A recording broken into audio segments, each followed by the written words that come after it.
Bonsoir. C'est pas trop fort la zik? Si, c'est un peu fort, hein. Je vais baisser. Je vais baisser parce qu'il y a du gros beat en plus.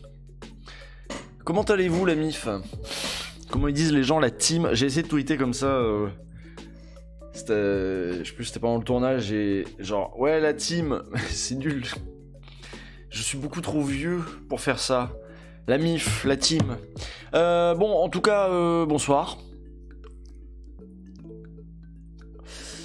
Ça va les décideurs? Merci Visconde pour le sub juste avant. Je crois que j'ai raté personne. Attends, je vais vérifier si on a... Il y a des gens peut-être pendant la pause, c'est pas impossible. Oui, il y a eu Bichinaski par exemple il y a 22 minutes, donc j'étais en train de manger mon cordon bleu. Voilà. Salaud. Et il y a Rancalo maintenant. Merci Rancalo. Donc, j'attends encore mon café parce que là je viens de manger trop là. J'ai mangé trop de riz. Trop de riz, ça m'a rempli. Pourtant il était bon, il était bien cuit. Ce soir je fais des galettes bretonnes. Ah mais j'ai fait une trop grosse journée là en fait, hein, parce que j'avais tournage ce matin à 10h, après j'ai streamé, et puis là je restream. Qu'est-ce que c'est que ça? Bah ouais, parce que je veux me rattraper, parce que j'étais pas là pendant plusieurs jours, donc... je crois que c'est ça, ouais. Je culpabilise. T'as l'air explosé. Du cordon bleu comme Macron, ouais. Bah, j'aurais bien fait une sieste, mais j'avais dit que je revenais, donc je reviens. En plus, je pense que le chapitre 1 va pas être très long, je pense qu'on a pour une petite heure, même pas. Même pas. Alors, je vous rappelle le principe, évidemment, de chapitre 1. On va lire le premier chapitre d'un bouquin. Bonsoir Narcisse Steiner, qui me raide avec son groupe de 26. On m'a conseillé ta chaîne tout à l'heure, en me disant que tu étais un artiste, tu faisais des streams d'art, mais que t'étais plutôt de gauche. Donc c'est bon, t'es validé, t'es dans la mif. Merci Hello Wise Devil. Déjà 5 mois que je t'écoute ici Usul, je ne regrette rien. Continue comme ça. Merci Hello Wise Devil.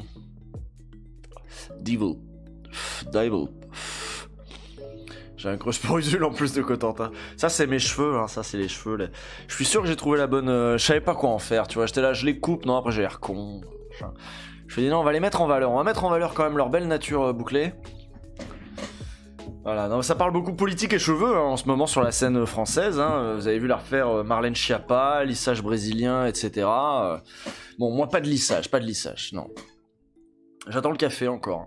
Donc pendant la première partie, on a parlé non pas de lissage brésilien, mais on a parlé un petit peu de bouquins quand même aussi. On a fait quelques articles, juste 2 en fait, mais c'était long. Je crois que j'ai streamé 2 heures seulement pourtant. Et qu'est-ce que je disais? Lissage brésilien. Vous me perturbez avec mes cheveux.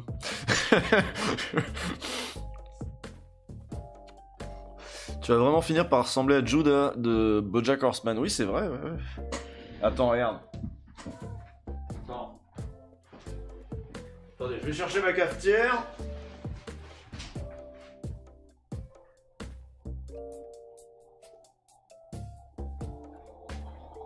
Mais c'est parce que...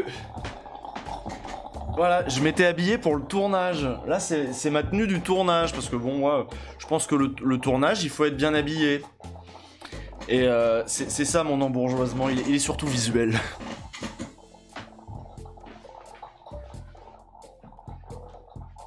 Voilà. Bon là il n'y a pas besoin de la veste, mais c'est vrai qu'avec la veste ça fait vraiment Judah de BoJack Horseman quoi. Que pas un mauvais personnage, hein, c'est pas le pire, hein. Franchement. Bon alors attendez, le café, c'est bon, allez je bouge plus. Le chat, il est où le chat? Il est là? Tout va bien? Mémé, qu'est-ce que tu fous? Ah t'es là. Je pense que vous la voyez pas. Elle est derrière le fauteuil. Bon. On disait. Voilà, 2021 sera l'année du glow up, c'est ça qu'on disait. On disait qu'on a retenu des bouquins et qu'on se disait que je vous ai fait voter dans le stream d'avant pour savoir quel bouquin allait avoir le droit à son chapitre 1. Il y avait le choix entre... Il y avait ça et Mabula Sumoro, donc on va parler de ça. Mabula Sumaoro, le triangle et l'hexagone. Et il y avait aussi le bouquin, il y avait un petit bouquin de Bourdieu, mais bon, ça c'est vraiment plus de la gourmandise qu'autre chose. Et il y avait le bouquin le fameux bouquin Peau noire, masque blanc de Frantz Fanon. Et du coup, vous avez voté pour Mabula Sumaoro, le triangle et l'hexagone. Mabula Sumaoro, vous l'avez peut-être déjà vu, je crois que je l'ai même casé dans un de mes chers contemporains. Et oui, je l'ai casé dans mon cher contemporain sur Elisabeth Lévy. Et voilà, c'est une intellectuelle, elle est docteure en civilisation du monde anglophone et spécialiste en études africaines-américaines et de la diaspora noire africaine. Elle est maîtresse de conférences à l'université de Tours et présidente de l'association Black History Month, dédiée à la célébration de l'histoire et des cultures noires. Et donc du coup, évidemment, c'est une noire de France qui a grandi en France et puis qui à un moment a découvert, elle était fascinée par les noirs américains qui avaient l'air beaucoup plus cool que les noirs de France. Et elle a fini par aller aux États-Unis aussi pour faire une partie de ses études. Et maintenant, elle a étudié les États-Unis, mais elle a une place assez singulière du coup pour parler aussi de la France qu'elle connaît parce qu'elle est née dedans. Ah, tu la connais que de mes vidéos, pourtant elle est intervenue, elle intervient de temps en temps sur des plateaux, sur des trucs là où on l'invite. Il y a un épisode, ah oui tiens, si ça vous intéresse, si vous voulez creuser ces questions après, mais je le redirai en fin d'épisode, il y a le podcast, il y a tout simplement le podcast, ah merde je me rappellerai plus du nom de la deuxième journaliste, le podcast de Rokhaya Diallo, qui s'appelle Kif Taras, et dans laquelle Mabula Sumaoro est souvent invitée, je crois qu'elle est invitée une fois par saison, parce que c'est vrai que c'est une intellectuelle de référence dans les mouvements antiracistes, voilà, dans cette mouvance-là. Merci Monsieur Hall. Vous avez une rage. Ouais, bah c'est ça. Grace Lee, c'est ça, Grace Lee. Ou Grace Lee, pardon, peut-être. Donc du coup, ça c'est son dernier bouquin, c'est sorti en février 2020. Et c'est un bouquin un petit peu témoignage où elle témoigne de son parcours. Et je pense qu'on a beau faire des... Moi ça me fait bien marrer les gens qui font de grands discours sur l'universalisme, de je sais pas quoi, et qui ont parfois un manque, mais un manque absolu d'empathie pour le vécu des autres gens dans le même pays qui ont un autre vécu que eux, quoi. Tu vois ? C'est-à-dire, ah oui c'est bien, oui dans les textes, d'accord, y a rien qui... Mais alors c'est quoi une vie concrète de noir en France ? Bah c'est de ça dont elle va un petit peu nous parler, et on ne devient pas, je veux dire, on ne se sensibilise pas à ces questions sans lire des concernés, comme on dit, c'est galvaudé un petit peu maintenant, mais enfin, sans lire des gens qui en parlent, sans lire, sans écouter, mais ça c'est un truc que je disais aussi dans mes chers contemporains, mais voilà, particulièrement si on est blanc, ça vaut le coup d'écouter comment cette société peut être perçue quand... tout le monde te traite un petit peu différemment. J'ai vu passer une vidéo il y a pas longtemps sur Twitter qui, pour expliquer le privilège blanc, c'était, je sais plus quel universitaire, c'était une meuf, je sais plus qui c'était, qui demandait à la salle, écoutez, est-ce qu'il y a un blanc là qui voudrait expérimenter le monde, je crois que c'était comme l'expérimentent les noirs dans ce pays, et serait prêt à échanger sa place et trouve souhaitable cette place-là. Parce que c'est vrai que c'est des disques, évidemment personne se lève. Voilà, il disait ceux qui voudraient échanger, si apparemment pour vous l'être noir, ça donne tellement d'avantages, c'est tellement cool, parce que du coup on peut rien nous dire. Vous savez, il y a ce discours qui circule tout le temps. On peut se victimiser, quel bonheur! On peut se victimiser dès qu'on a un problème. Bah allez-y. Levez-vous si vous échangez votre place contre la leur. Donc ça vaut le coup un petit peu de temps en temps de lire, voilà. Mais c'est une blanche qui va nous parler de l'expérience des noirs en France. Bah non, c'est Mabula Sumaoro. Bon, s'il y en a qui... Ah oui, c'est vrai que sur ce sujet-là, je vais avoir des casse-couilles dans le chat. Donc je peux dire que Unleashed... la modo, hein. Si vous voulez ban, vous bannez, hein. Histoire qu'on puisse discuter entre gens sérieux et pas de mauvaise foi, tu vois. Pas de mauvaise foi dans le... Vous écoutez et vous dites... Ah, c'était Jane Elliott pour... D'accord. Il s'appelle Deban. Bon, bref. Donc, on est toujours... Donc, on va commencer. Je vais couper la musique et on va commencer. Alors, en général, tout le temps, dans le chapitre 1, je vous lis pas l'introduction, ni la préface. Vous savez, souvent dans les bouquins, il y a la préface, puis ensuite il y a l'introduction, et ensuite on rentre dans le chapitre 1. La préface, en général, est faite par quelqu'un d'autre. L'introduction, c'est souvent l'auteur qui explique pourquoi il a écrit ce livre-là. Tout ça, vous le découvrirez si vous achetez le bouquin. Là, je crois qu'il n'y a pas de préface, je crois qu'il y a directement l'introduction. C'est ça, elle a fait une introduction. Et ensuite, on arrive au chapitre 1. Donc, je vous jette vraiment dans le texte. Et puis, on ne va pas plus loin que le chapitre 1. Donc, combien compte de chapitres ce bouquin ? 1, 2, 3. Mais c'est pas très long, Attends, oui, non, vraiment, c'est pas très long. Et puis si j'ai pas le temps, je finis pas, de toute façon. Ouais, c'est pas très long. Je crois que c'est pas un gros bouquin, de toute façon. Bon, ben voilà, on va, du coup... Ah mais non, mais ça, c'est l'introduction, ça démarre page 35. Mais oui, c'est pour ça que c'est pas très long. Hop. Et je coupe la musique.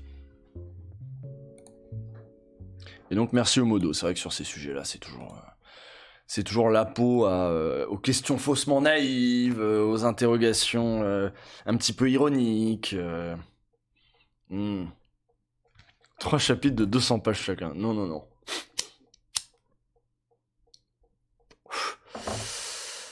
Alors, chronotope. Voilà, alors, chapitre 1, le triangle, circularité oxymorique. Ouh putain, on est bien parti là déjà.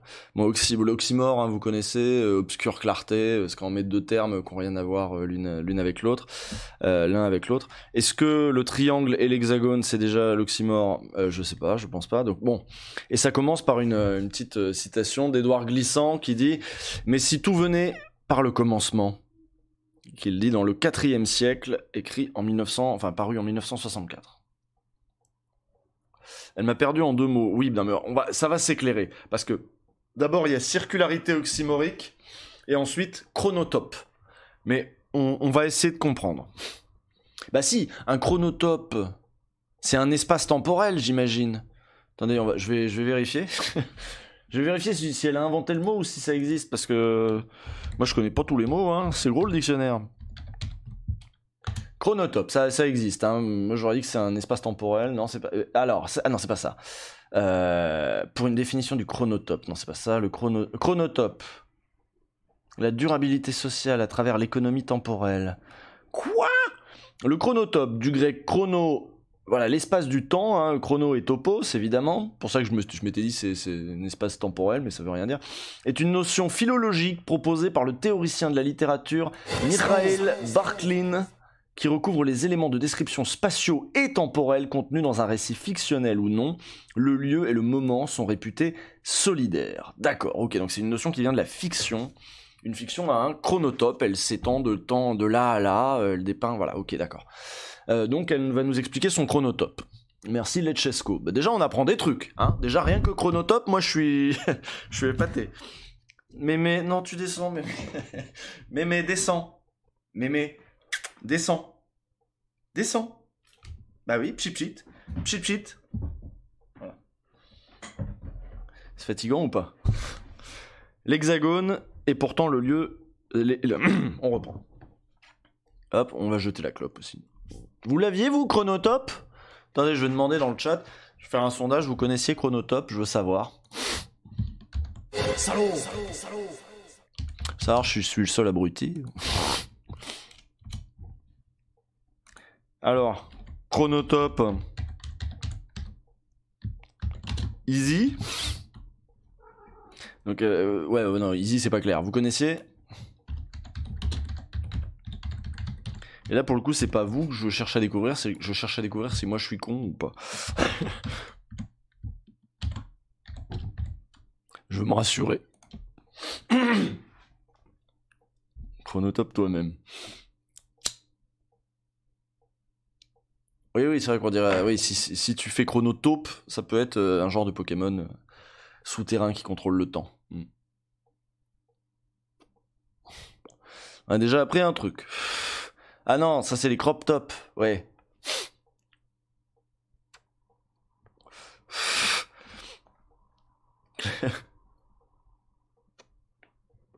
Spécialiste en Pokémon.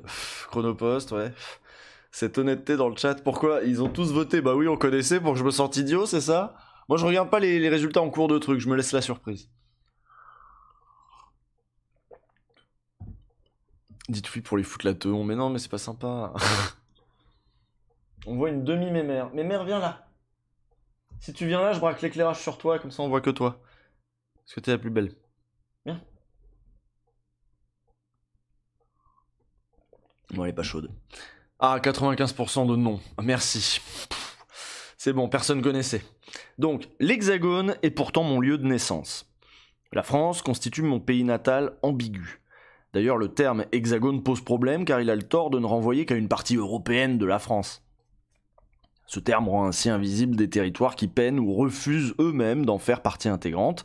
Disséminés à travers le monde, notamment dans les océans Indien, Pacifique et Atlantique, cet ensemble de territoires désignés comme d'outre-mer est la preuve matérielle que la République ne saurait être confinée à sa seule partie européenne continentale, donc hexagonale. En effet, cet hexagone français s'inscrit de fait dans un espace historique et culturel bien plus vaste, le triangle atlantique. Ah oui, vous avez noté qu'elle appelle la France l'hexagone, c'est-à-dire que c'est pas toute la France, voilà, c'est cette France. Cette France géographique déjà, définie par sa géographie. La France, lorsqu'elle est appréhendée dans sa réelle globalité, s'inscrit pleinement dans le commerce triangulaire, dans une histoire coloniale et impérialiste. Qu'a donc mis en place et en œuvre cette histoire moderne, si ce n'est la catégorisation raciale ancrée dans les corps ? Il y a quelque chose. Donc on commence par des choses simples. Il y a quelque chose de paradoxal, presque une pointe d'ironie, dans le fait de recourir aux mathématiques, à la géographie, à la géométrie en particulier, pour penser les deux espaces géographiques que je viens de vous désigner, le triangle et l'hexagone. Comme si on se retrouvait sans autre alternative que d'injecter une forte dose de rationalité, précisément dans le but de déceler quelque chose de logique dans ces deux espaces tant géographiques qu'historiques. Comme si, pour que l'esprit se sente en sécurité, seule une forme pure de rationalité pouvait agir efficacement. Ce désir de sécurité et la recherche constante de cette dernière constituent en réalité une tentative vaine, mais somme toute humaine, de compenser, contrer ou lutter contre le mouvement inhérent et fondamental, les généalogies insondables, la datation et les histoires à la fois troubles et chaotiques de la diaspora noire africaine. En réalité, cette diaspora transatlantique à laquelle je m'intéresse est maîtresse de sa propre signification, de sa propre logique, de ses propres orientations, de son propre fonctionnement et de sa propre splendeur. En conséquence, l'étudier ne nécessite aucunement le recours à la géométrie. Mais je fais avec les moyens qui sont à ma disposition, même si cela me mène à faire usage de ce qui pourrait être interprété à tort, comme ce Code Lord a appelé les outils du maître. Car rappelons qu'à travers l'histoire, l'Occident n'a jamais été l'unique producteur de savoir scientifique et rationnel. Pour ma part, j'espère œuvrer au démantèlement de la maison du maître, dont l'existence ne saurait être niée. Quant à l'existence du maître, c'est-à-dire la figure du dominant, elle doit être reconnue comme telle. Que l'on utilise les termes maître, blanc, mâle, riche, chrétien, civilisé, hétérosexuel, valide, méta-récit ou encore discours dominant, chacun renvoie aux mêmes structures politiques hiérarchisées mises en place par l'Occident depuis son entrée dans l'ère moderne. Alors le point de départ, ce doit d'être le chaos et son acceptation totale. Il est question du chaos de l'histoire, le chaos des dispersions séculaires. Ce chaos a occupé l'esprit de si nombreux intellectuels, universitaires, croyants, artistes, activistes et anonymes. Mais ce chaos ne s'est pas contenté d'occuper les esprits, il a également façonné les pratiques de tous les groupes que je viens de mentionner. Ce chaos s'est aussi immiscé dans les parties les plus secrètes, les plus intimes de ma vie. En effet, lorsque l'on s'échine à concentrer tous nos efforts à l'élaboration et à la conceptualisation de nouveaux outils, méthodes et méthodologies de recherche dans le but d'expliquer, expliciter ou rationaliser ce chaos que nous étudions, il ne s'estompe pas. Il perdure. Et bien que nous persévérions ardemment dans cette tentative vaine d'élucidation, dans ce désir si banalement humain de percer enfin à jour l'opacité, la solution se trouve peut-être ailleurs. Peut-être faudrait-il reconnaître et accepter la permanence ainsi que la légitimité de ce chaos. Celui-ci se fonde sur la rupture, l'invisible, l'indicible, l'inaudible, le silence, le mouvement incessant. Il se fonde sur l'inconnu et ce qui est impossible de connaître ou de savoir, le mystère, les histoires, petites ou grandes. Ce chaos se fonde en outre sur les racines et généalogies complexes des récits produits et pour lesquels nombreuses ont été les batailles. Pour ma part, je m'efforce d'y trouver un sens, une signification profonde. Bon là, vous voyez, dans toute cette partie-là, Elle parle de son entreprise même qui va être d'essayer de donner un sens à un truc qui est fatalement l'histoire, surtout une histoire qui est jalonnée d'autant de violence. C'est ce qu'elle appelle le chaos, voilà, c'est cette longue histoire qui démarre avec la modernité, donc avec, je sais pas, au XVe siècle, XVIe siècle, la découverte du Nouveau Monde, les premières entreprises coloniales, etc. Mais c'est un chaos réglé qui va mettre le monde en ordre et les corps en ordre. Et donc elle fait le parallèle entre le fait qu'elle va utiliser des figures mathématiques, le triangle, l'hexagone, pour parler de quelque chose qui en fait va dans tous les sens, c'est chaotique, voilà. Bon, j'espère que... C'est pas de la poésie si vous voulez, il y a une idée derrière. La diaspora à laquelle je m'intéresse se déploie à travers le triangle atlantique, que le Britannique Paul Gilroy a nommé l'Atlantique noir. Cette appellation a été contestée, tout comme l'est encore l'épithète le plus adéquate pour définir la diaspora. Africaine? Noire? D'une part, décrire cette diaspora comme africaine démontre la volonté de placer le continent africain au centre de toutes les préoccupations. L'Afrique est ainsi reconnue comme le lieu de tous les départs et de tous les retours, réalisés ou non. D'autre part, décrire cette diaspora comme noire témoigne d'une mise en exergue des constructions raciales, de même que des processus que celles-ci sous-tendent, sur la base de la couleur de la peau ou du phénotype, et qui ont eu cours principalement dans la diaspora, mais également au sein du continent. L'idée est alors de se concentrer sur les trajectoires et les cheminements, plutôt que sur les racines et points de départ et d'arrivée. Un autre niveau de contestation de l'utilisation du terme diaspora a trait à la légitimité et son applicabilité aux populations africaines ou afrodescendantes qui, contrairement à d'autres, ne réuniraient pas les caractéristiques qui seraient requises pour accéder à ce qui apparaît alors comme le cercle très fermé de la population méritant ce statut. Donc oui, diaspora pareil c'est trop large, noir c'est une catégorisation qui découle déjà d'un processus de racialisation. Elle est en train de dire comment on en parle, avec quel mot, on en est encore là, quoi. C'est ça, africaine, est-ce que c'est la volonté donc de placer le continent africain au centre de toutes les préoccupations?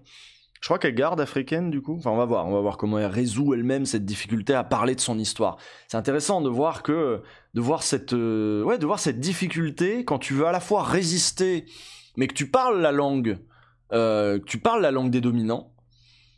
Tu utilises même la... Non, là elle parle pas des personnes racisées en général, elle parle du destin particulier de ces populations qui ont fait l'esclavage, quoi, qui ont expérimenté l'esclavage à un moment, à un autre, qui se sont retrouvés aux Caraïbes, qui se sont retrouvés aux États-Unis, qui se sont retrouvés en France, qui sont restés là-bas, qui sont allés en France après. C'est pour ça qu'elle dit diaspora c'est pas assez, c'est pas tout le monde, voilà.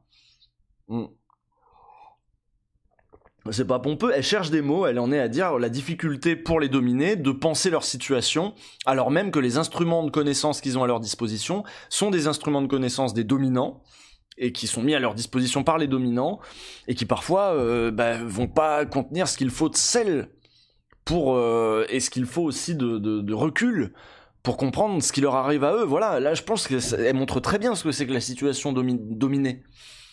De même pas pouvoir parler de soi, sans se demander est-ce que je donne trop de gages là, est-ce que je continue à baisser la tête en parlant comme ça, ou comment je relève la tête, avec quels mots je peux relever la tête.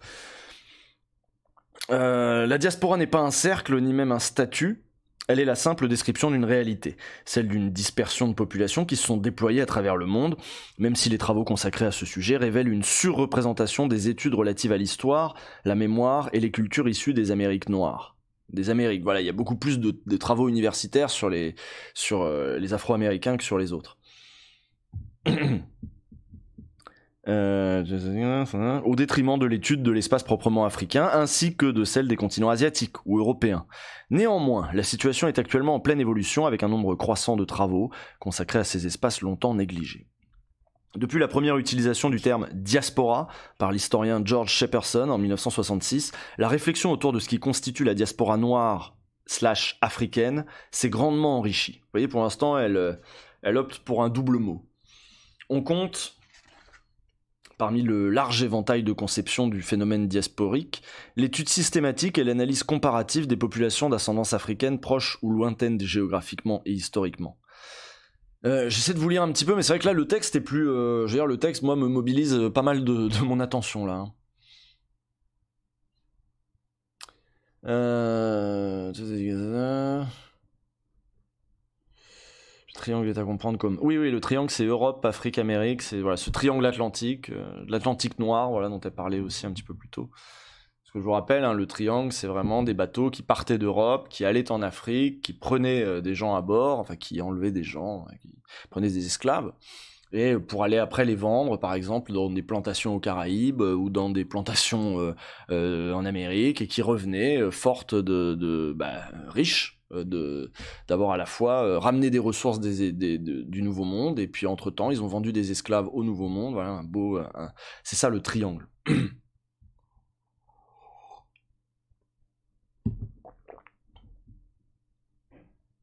Ceux qui se sont opposés, donc voilà, son opposition au pluriel ou au singulier. Les débats qui ont eu lieu au sein de cette discipline, donc les disciplines historiques, au sein de cette discipline ont porté sur l'appellation la plus adéquate de cette diaspora, noire ou africaine. Merci Robocusto.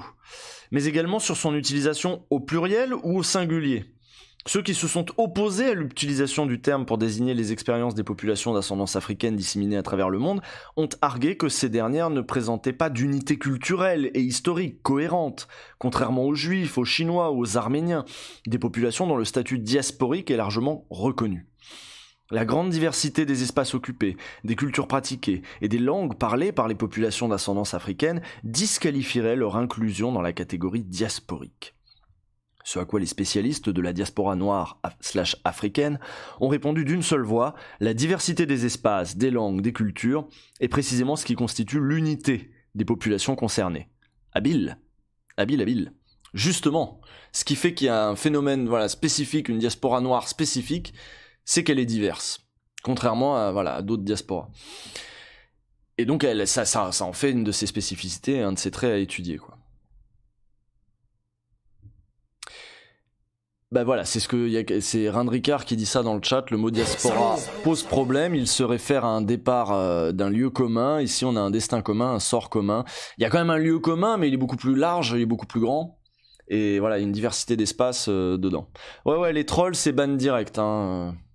Donc merci Hopfrag. Pour ma part, je m'intéresse aux trajectoires transatlantiques qui ont façonné l'Afrique, l'Europe et les Amériques depuis le commencement de ce que l'histoire a nommé l'ère moderne. Le triangle fait référence à l'Atlantique, cet espace géographique parsemé de migrations tant volontaires que semi-involontaires et absolument involontaires qui ont produit la diaspora noire / africaine. Cet intérêt à la fois personnel et professionnel pour les études de cette diaspora a pour fondement la volonté de faire sens de ce qui est insensé ou difficile à cerner et expliquer, le chaos. Oui. Cela englobe tant le chaos et la douleur indescriptible que les phénomènes de résistance et de résilience. Mes recherches portent sur l'analyse et la compréhension des dispersions, des propagations, des diffusions, des croisements et des projets de retour, qu'ils soient réels, imaginaires, désirés, volontaires ou involontaires, réussis et matérialisés ou non, qui se sont produits au sein de la diaspora noire / africaine. Je m'intéresse au triangle. Je m'intéresse à l'espace atlantique qui, au début de l'ère moderne, a été le vecteur de la mise en relation inédite de 3 continents. L'Europe, l'Afrique et les Amériques. Mon intérêt et mes interrogations portent également sur mon rapport à cette spécialisation. Donc il y a un aspect réflexif. Déjà, elle définit son objet, ensuite elle définit son rapport à l'objet. Mon intérêt et mes interrogations portent également sur mon rapport à cette spécialisation. Dans ce sens, l'introduction de l'ouvrage collectif Toward an Intellectual History of Black Women, dirigé par Maya Bay, Farah Griffin, Martha Jones et Barbara Savage, pose une question fondamentale. Quel est le rapport entre le vécu et la production d'idées ? Vieille question. Plus précisément, dans le contexte des études africaines-américaines ou afro-diasporiques, quel sens donner à la production des savoirs lorsque l'on est à la fois chercheur et objet d'étude ? Les féministes de tout ordre se sont déjà emparées de cette question, notamment dans la réflexion qu'elles ont menée autour de la place du corps. Les discussions autour du triptyque race, classe, genre ont débuté il y a déjà plusieurs décennies. Depuis, s'est également greffée la prise en compte de la sexualité. Les analyses réellement intersectionnelles constituent un défi encore aujourd'hui. Le niveau de complexité peut décourager plus d'une personne. But some of us are brave. C'est une citation du coup de Gloria Hull, Patricia Bell Scott et Barbara Smith. Donc c'est un bouquin. Ah oui, c'est ça. Oui, je l'ai déjà entendu. Elle l'a déjà cité. J'ai déjà entendu le citer. But some of us are brave. All the women are white. All the blacks are men. Ouais, c'est ça. Vous voyez, voilà, c'est ça. Dans les représentations générales, c'est-à-dire quand on s'imagine dans les luttes, je reprends la citation, voilà. All the women are white. Toutes les femmes sont blanches. On regarde la place des féministes. Une femme, voilà, c'est blanc. Et tous les noirs sont des hommes. On pense aux noirs en France. Éric Zemmour, quand il pense aux noirs, il pense aux hommes noirs. Et nous, on pense les noirs, on pense Miles Davis, ou je sais pas, on va penser à des noirs hommes qui vont représenter. Et donc là, l'idée, c'était de dire toutes les femmes sont blanches, tous les noirs sont des hommes, mais quelques-unes d'entre nous, on est braves. Voilà. Il y a quelques femmes noires qui sont braves. Brave, courageuses plutôt, courageuses. Merci, Midwood. Donc là, il a cité, but some of us are brave. Nous nous retrouvons. Donc voilà, le niveau de complexité des études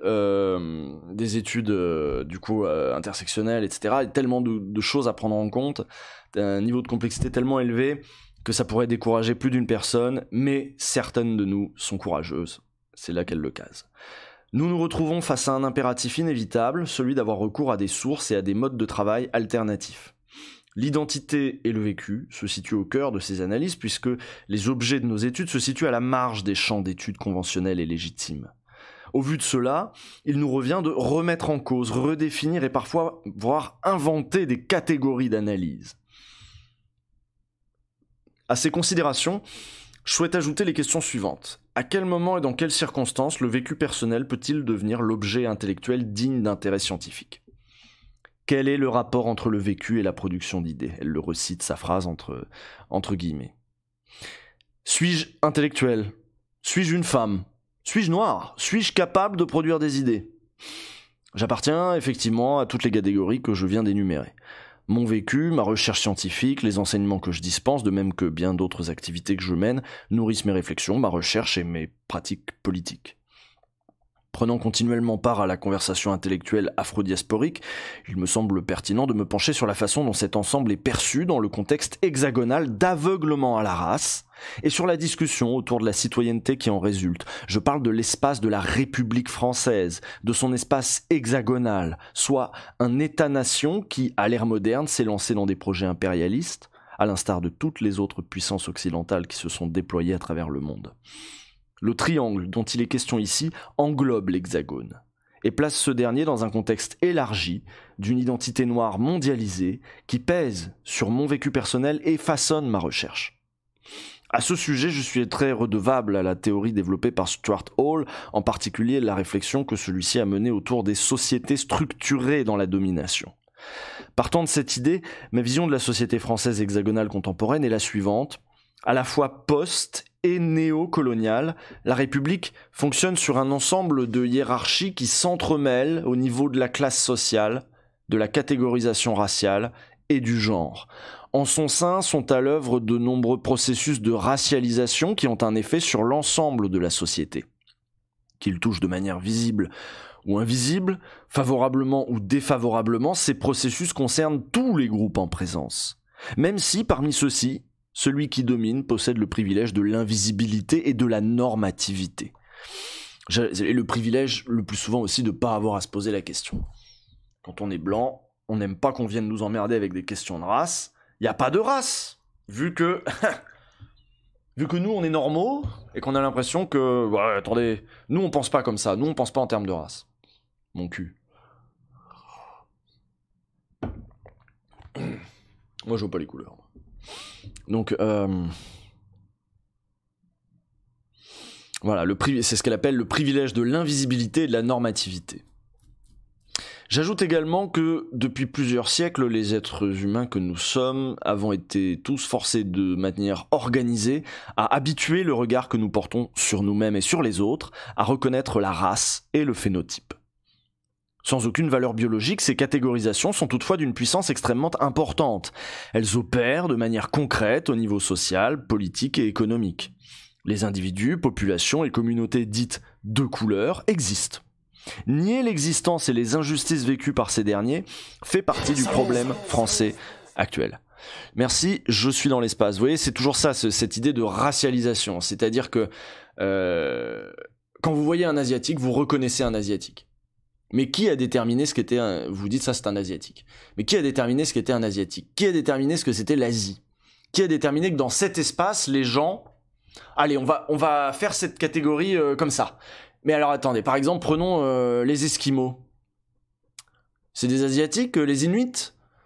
Il y a les yeux bridés, il y a les machins... Pas exactement. On a créé des groupes qui ont soit une cohérence géographique, soit une cohérence au niveau du phénotype, de la couleur de peau. Ces groupes ont été créés qui vont nous permettre de catégoriser des gens. Voilà. Vous voyez parfois des gens d'Amérique du Sud...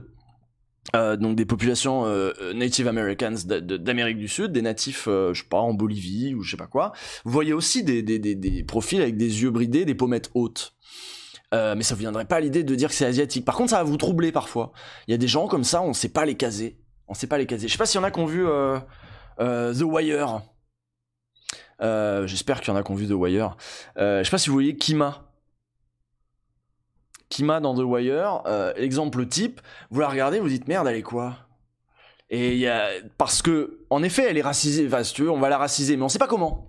Parce qu'on n'a pas nos catégories. Nos catégories, elles vont pas de soi, elles sont pas inscrites dans notre ADN, elles sont pas inscrites dans notre... Il y a rien d'objectif. C'est des constructions culturelles, et quand des gens débordent un peu, sont entre les deux, on sait plus. On sait plus parce qu'on n'a pas construit de catégorie pour eux. Mais attends qu'on construise une catégorie pour eux, et vous l'aurez. C'est ça la racialisation, c'est être soumis à des catégories qui ont été construites avant.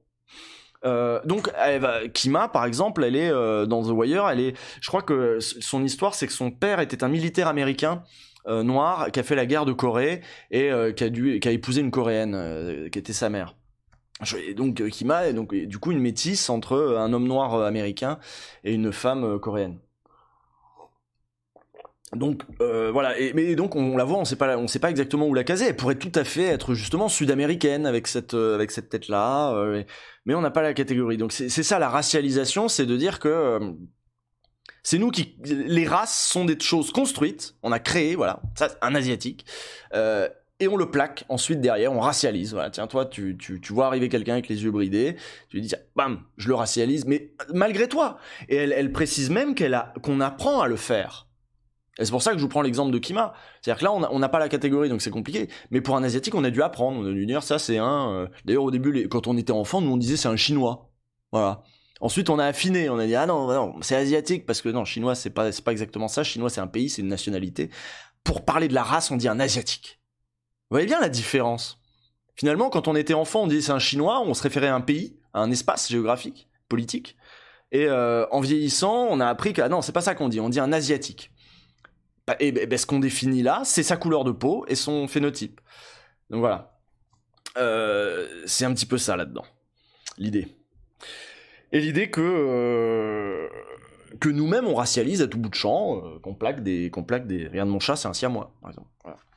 Mais bon, ça marche mieux.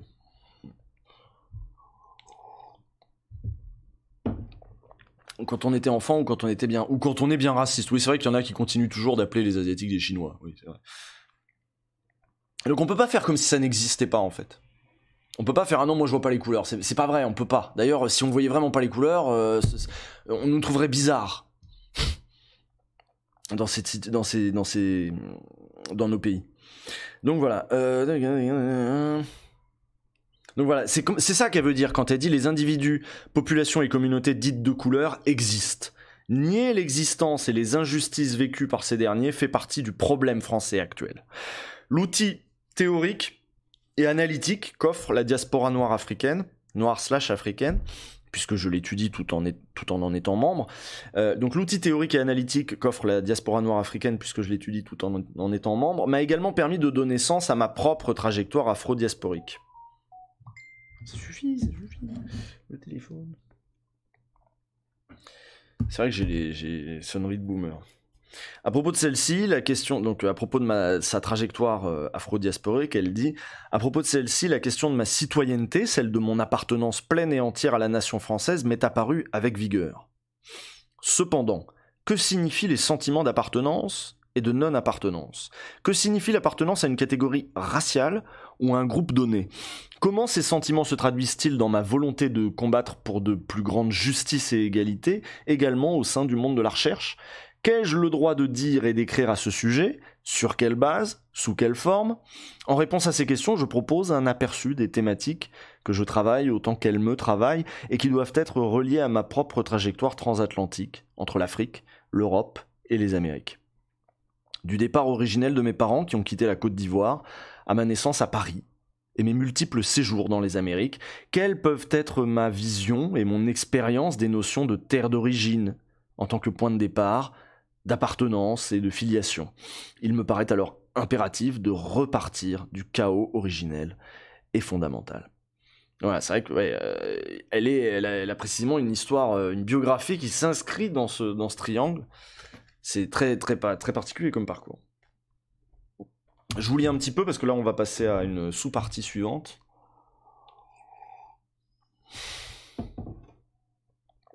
Jusque-là c'est clair?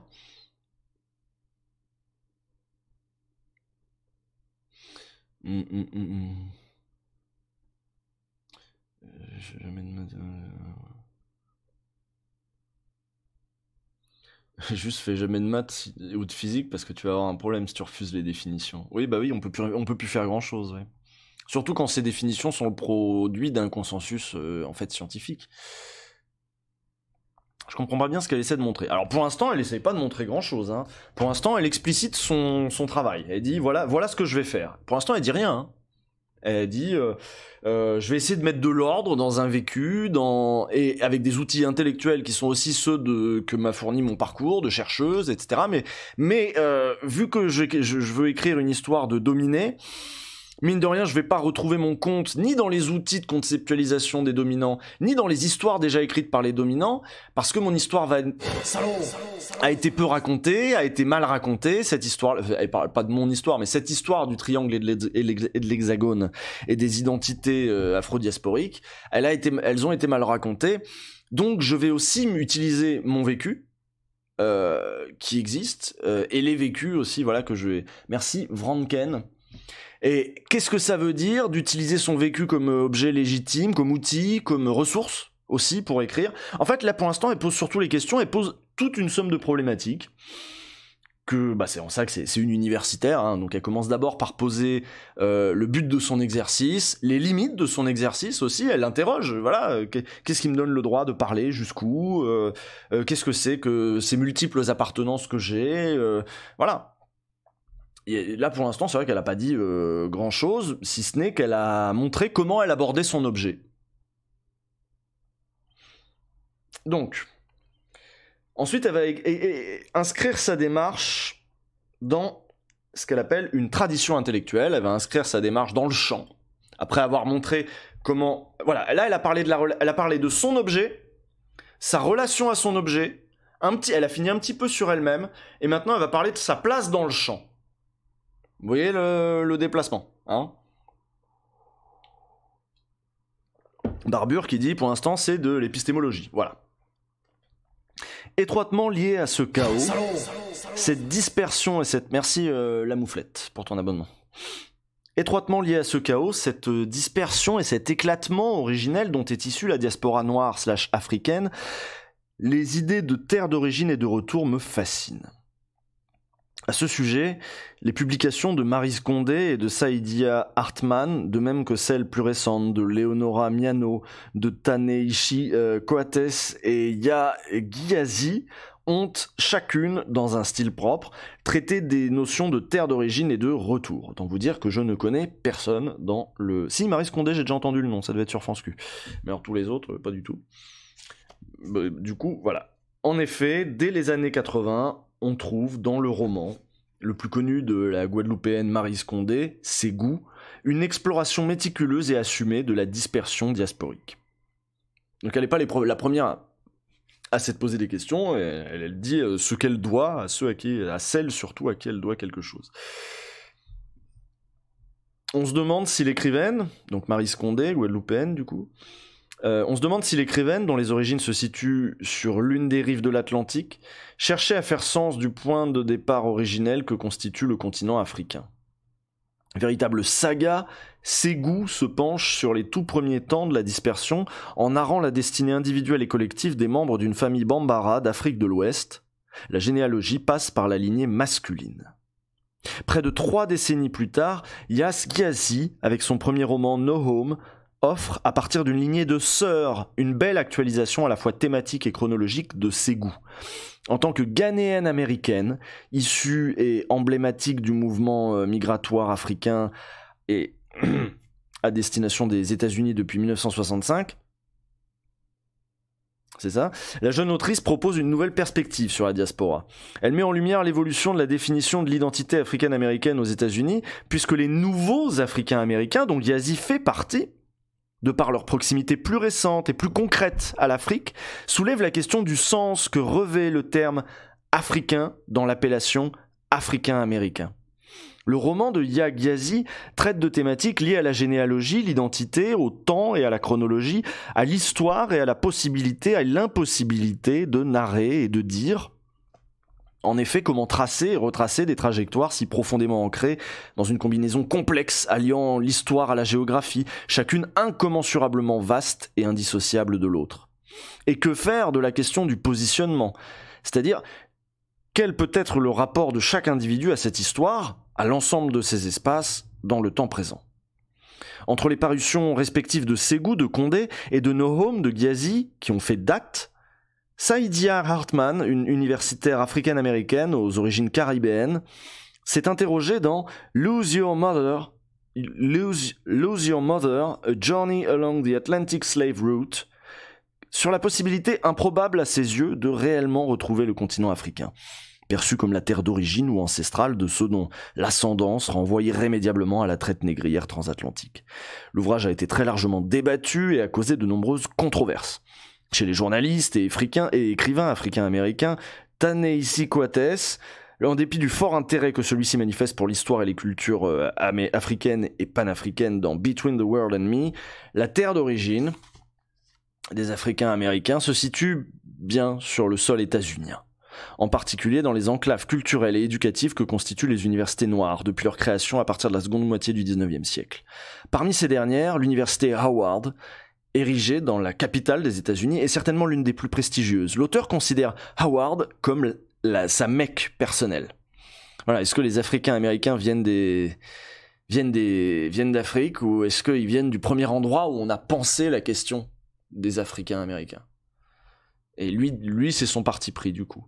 Et cet endroit, c'est dans les premières facultés qui ont été ouvertes aux Noirs. On dit Coates, pas Coates. Vous voyez, Coates. Enfin, merci.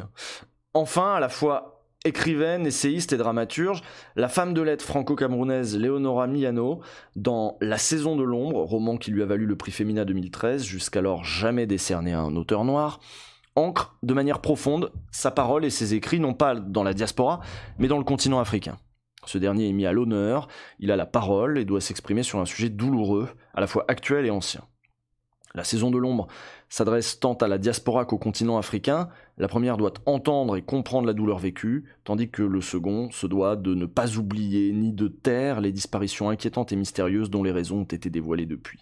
Si le continent africain demeure au centre des préoccupations de Miano, c'est parce que c'est à lui qu'il revient de regarder en face les premières douleurs de l'arrachement et du déracinement sur lesquelles s'est fondée la diaspora noire africaine.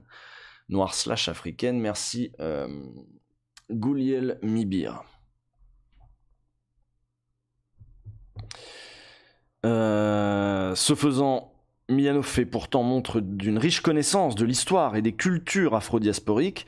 Cependant, l'écrivaine insiste, la diaspora, en ce qu'elle comprend de mélange et créativité, a commencé sur le continent, bien avant le grand départ, vers ce que les Européens conquérants ont nommé le Nouveau Monde.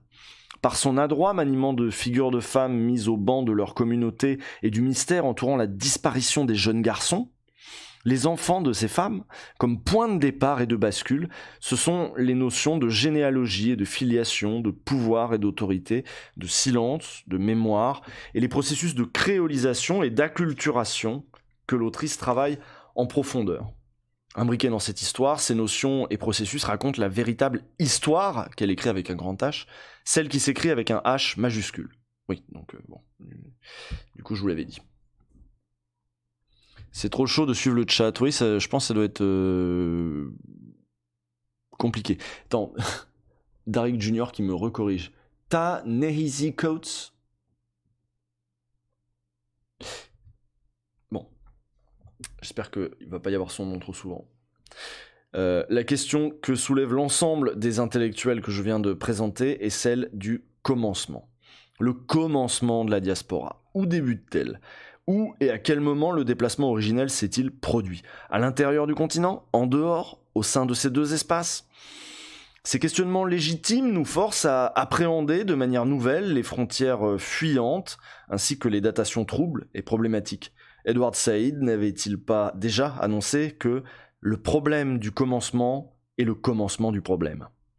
Apparaît alors un oxymore de taille, la dimension circulaire du triangle atlantique.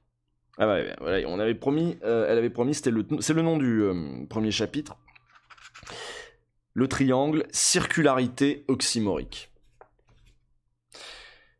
La difficulté de raconter des histoires s'ajoute à celle d'écrire l'histoire. Sur ce point, penchons-nous davantage sur l'ouvrage de Saidiya Hartman, paru en 2007. La structure de Lose Your Mother, A Journey Along the Atlantic Slave Coast est hybride. L'ouvrage est à la fois mémoire, travail ethnographique et fruit de réflexions menées par une universitaire africaine-américaine d'origine antillaise. Celle-ci raconte l'un de ses voyages au Ghana. Le voyage entrepris est une exploration. Hartman explore l'histoire autant qu'elle s'explore elle-même. Formée en littérature et en histoire, la chercheuse ressent le besoin impératif de sonder et de vivre la traite négrière transatlantique de manière plus directe. Les archives ne suffisent pas. Il faut être sur place et engager tant son propre corps que son esprit dans une expérience qui ne saurait se limiter à la seule recherche scientifique conventionnelle. Vous voyez, toujours cette idée de multiplier les outils d'appréhension de l'objet, quoi.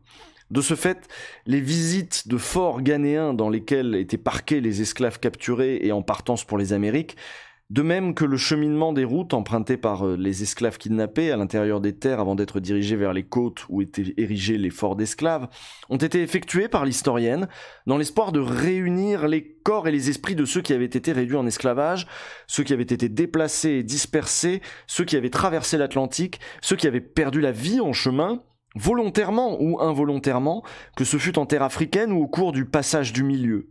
Aux yeux d'Hartman, la recherche scientifique froide, distanciée, prétendument objective, s'est avérée insuffisante, car parmi les archives historiques consacrées à la traite négrière transatlantique, rares sont celles qui proviennent directement des enfants, des femmes et des hommes qui ont été réduits en esclavage. Les histoires, et l'histoire rédigée sur la base de ces archives dont la valeur scientifique est reconnue et acceptée comme socle constitutif de la discipline académique, ne peuvent que refléter les versions des groupes dominants. Ça c'est un problème qui se pose dans d'autres situations, mais là particulièrement. Merci Punky pour ton raid avec un groupe de 20.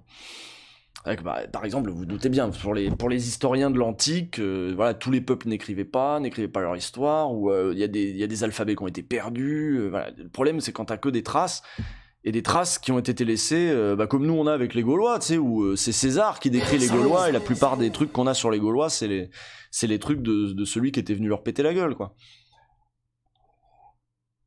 Radius Maestrazza. Donc après, on n'a plus que des traces. Et là, elle est à la recherche de traces, elle est à la recherche du coup, et elle engage même son corps dans le truc.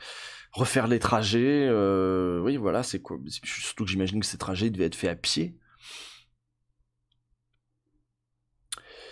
Voilà, le vécu, la voix, les histoires de ceux qui ont été vaincus, conquis, dominés, manquent à l'appel. Par conséquent, comment serait-il possible de véritablement témoigner de cette histoire traumatique sur plusieurs générations et à l'échelle mondiale si certaines des preuves et des archives ne sont tout simplement pas accessibles ? Cette question est primordiale. Vous voyez, donc la question spécifique de faire l'histoire des vaincus, quoi. Cette question est primordiale en ce qu'elle remet en cause les fondements mêmes de la discipline scientifique qu'est l'histoire. En effet, lorsqu'il s'agit de la diaspora noire/africaine, l'approche scientifique traditionnelle se révèle de facto tout à fait insuffisante et incomplète.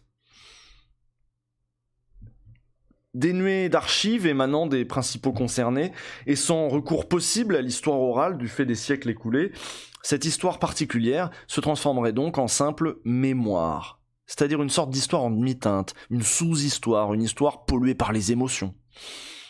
En d'autres termes, une histoire non scientifique. Mais oui, c'est ça, elle a raison. Cette idée que voilà, ouais. C'est pas une histoire, c'est une mémoire, parce qu'il n'y a pas assez de traces pour en faire une histoire sérieuse. Il n'y a pas assez de...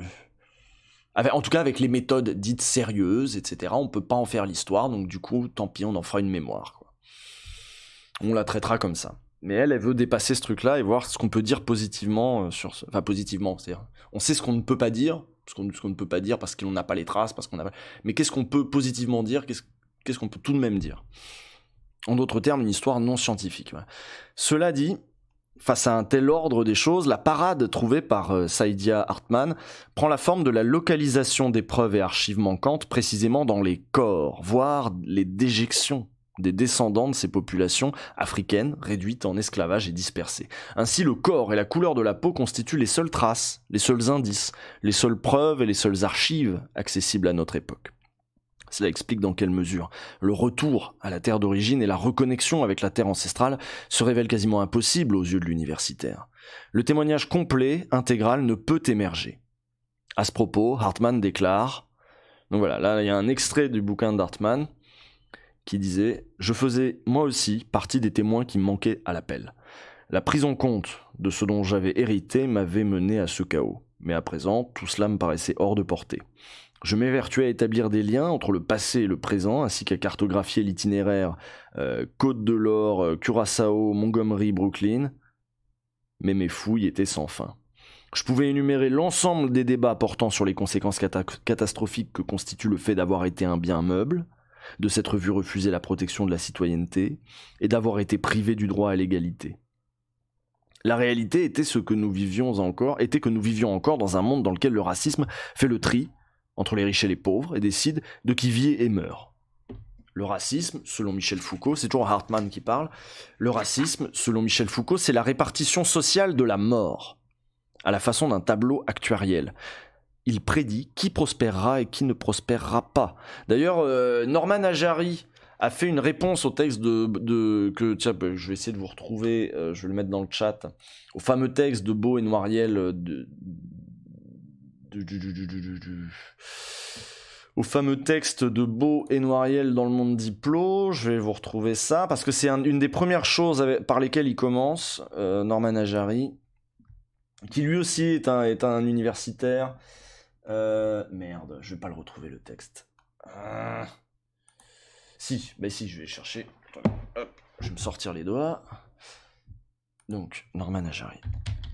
C'était sur son blog de Mediapart. C'est un des premiers trucs sur lesquels il revient pour dire... Voilà, c'est ça, hop. Je l'ai. C'est un des premiers trucs sur lesquels il revient sur le texte de Noiriel et Beau, sur la classe, machin... Alors évidemment, il dit des trucs comme la race est le seul objet d'étude où tout chercheur qui a obtenu ses galons en travaillant sur autre chose peut s'aventurer comme en terrain conquis et revendiquer une parole à valeur oraculaire. En outre, c'est le seul domaine où le dédain de l'objet d'étude est non seulement largement admis, mais où il est encore encouragé comme s'il était la garantie d'une probité intellectuelle supérieure. Et donc il cite cette idée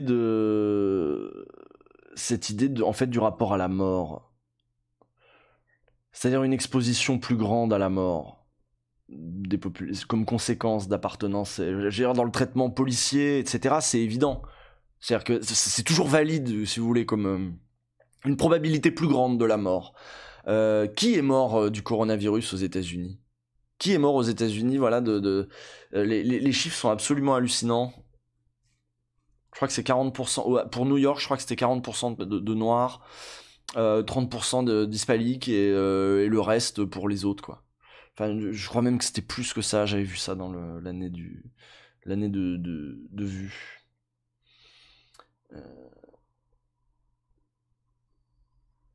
Bon, en tout cas, je vous l'ai mis dans le chat ou pas ?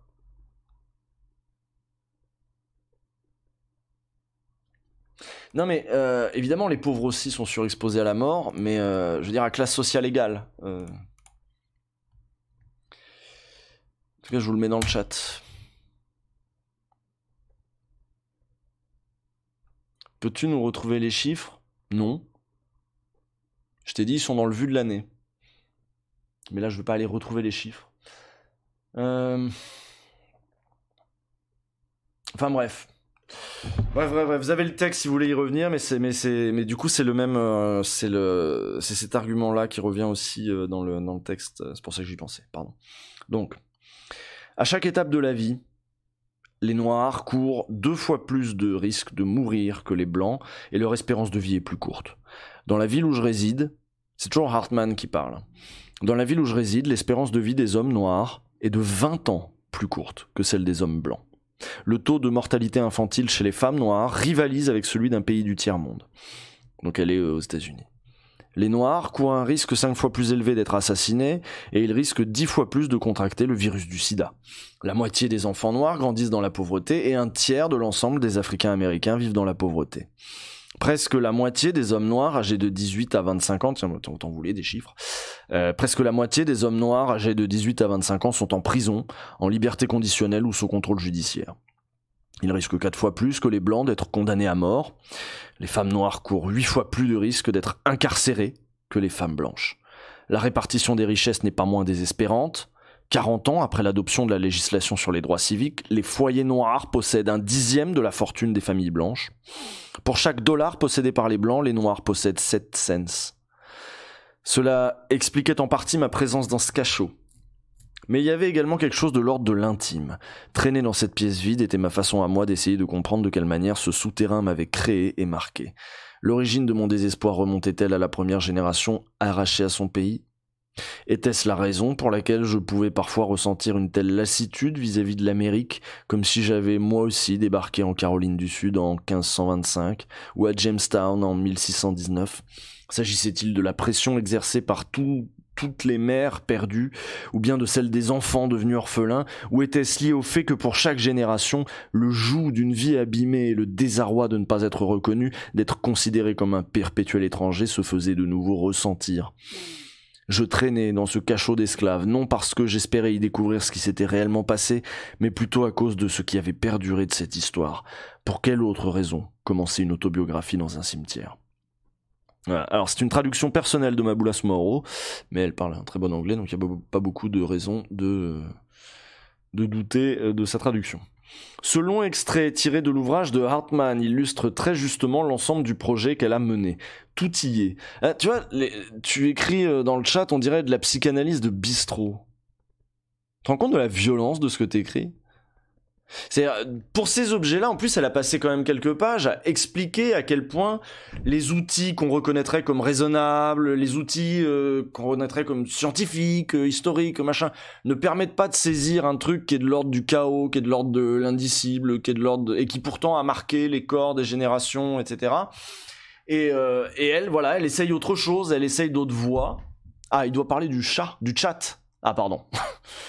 Mais s'il parle du chat, tant mieux, parce que là, c'est vrai que c'est violent de dire ça là-dessus. En plus, t'es sympa d'habitude, donc je comprenais pas. Je m'énerve d'un coup.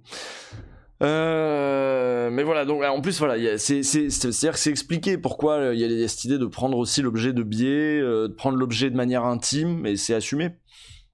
C'est assumé, expliqué et même justifié presque d'un point de vue scientifique, d'un point de vue d'accès à la connaissance, parce que l'idée, c'est quand même de produire une connaissance. Donc ce long extrait tiré de l'ouvrage de Hartman illustre très justement l'ensemble du projet qu'elle a mené. Tout y est, passé et présent, histoire et mémoire, vie et mort, richesse et pauvreté, santé et maladie, liberté et chaîne, hommes et femmes, adultes et enfants.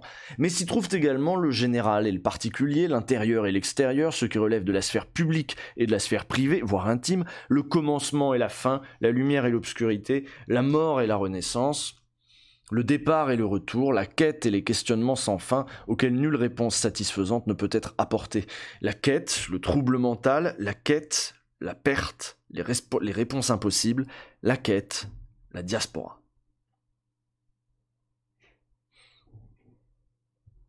Elle doit parler de sa ville à elle, Aspifrag, je crois que sa ville, c'est Brooklyn. Il me semble. Dans son ouvrage, Saidiya Hartman fait le récit d'un retour difficile, voire tout simplement impossible, vers la terre dite ancestrale. Elle en identifie les multiples points de tension. Parmi eux, on compte des Africains qui ont vendu d'autres Africains, à une époque où nul ne se définissait de la sorte.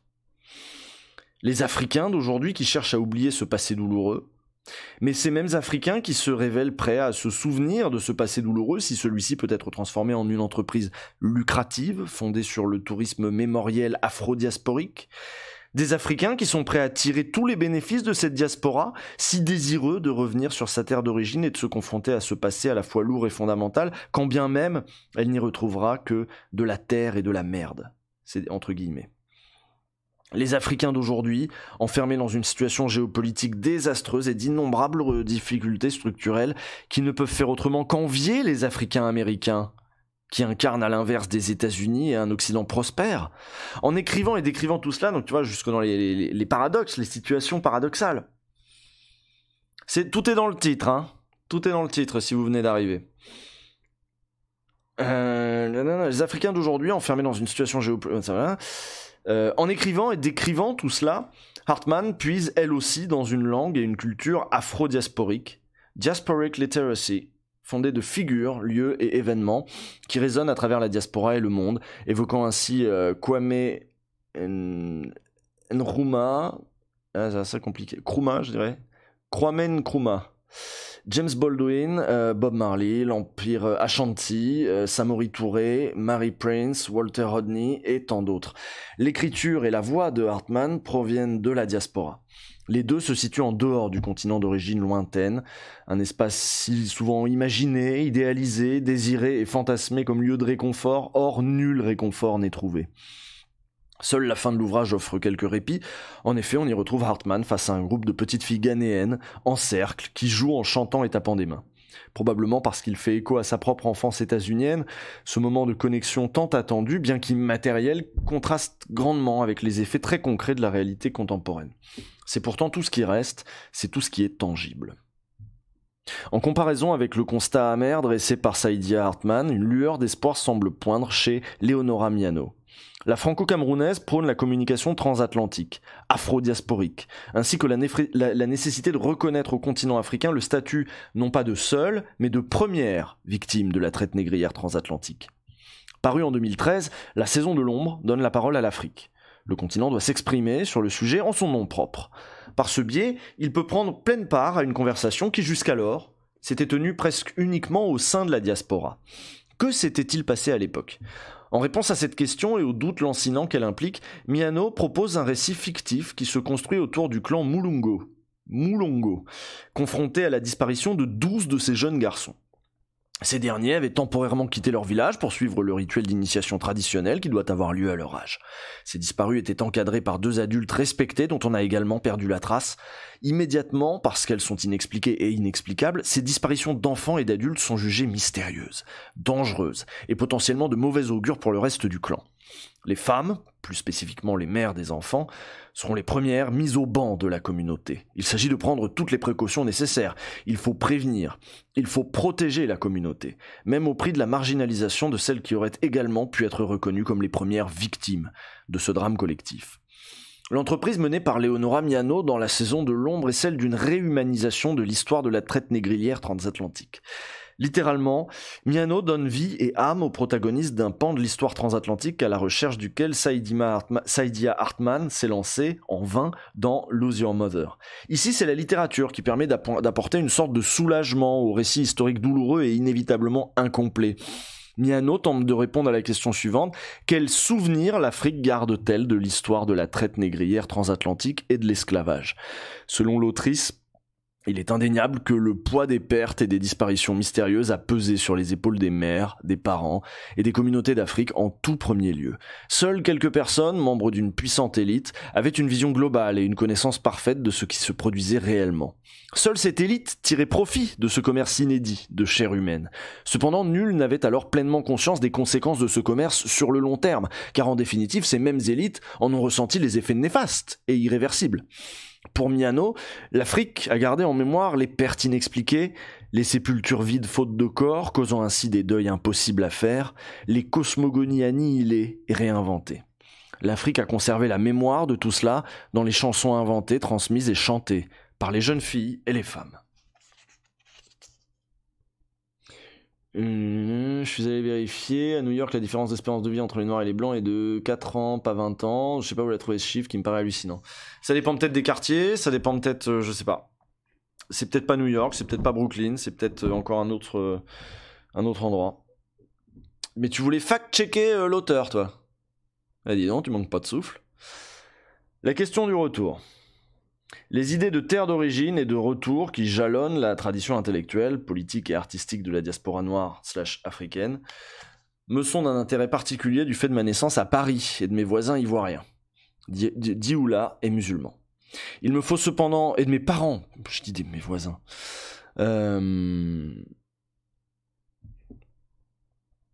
c'est peut-être daté aussi comme données, oui, il y a peut-être ça aussi.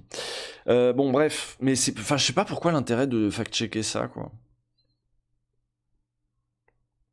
Mais bon, si vraiment c'est ce que tu veux faire, mais je comprends pas trop. Bon, en tout cas, l'intérêt, voilà, de Maboulas Maoro, c'était suscité aussi par sa naissance à Paris et par ses parents ivoiriens, dioula et musulmans. Il faut cependant admettre que mon intérêt a pris de l'ampleur lorsque j'ai entamé ma propre navigation à travers le triangle atlantique en me rendant aux États-Unis. Le regard que j'ai alors porté sur les deux sociétés, française et états-unienne, a pris un tournant heureux et salvateur. Par exemple, lorsque dans le contexte hexagonal, je m'attelle à explorer l'imbrication entre l'identité noire et la religion à travers l'islam, j'ai pleinement conscience de l'existence de la diversité de nombreuses communautés musulmanes disséminées dans le reste du triangle atlantique.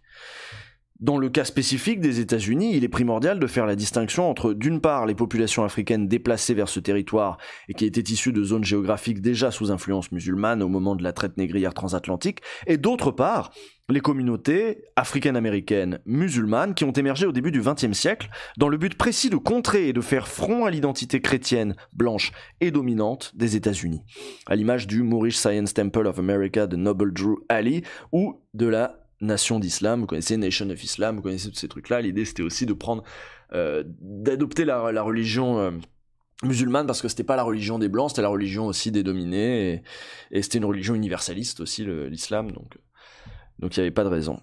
Pour ceux qui ont vu The Wire, merde, comment il s'appelle Brother Mouzone. Brother Mouzone. Je me demande si Brother Mouzone dans The Wire, il est pas de Nation of Islam justement. Je crois qu'il y a un personnage aussi dans Oz aussi. Karim, je sais plus comment il s'appelle. Enfin bon, bref, on voit tout à fait, vous voyez, ces noirs musulmans, ces africains américains musulmans. Dans Oz, ouais, c'est ça. Non, il est chrétien, Mouzone ?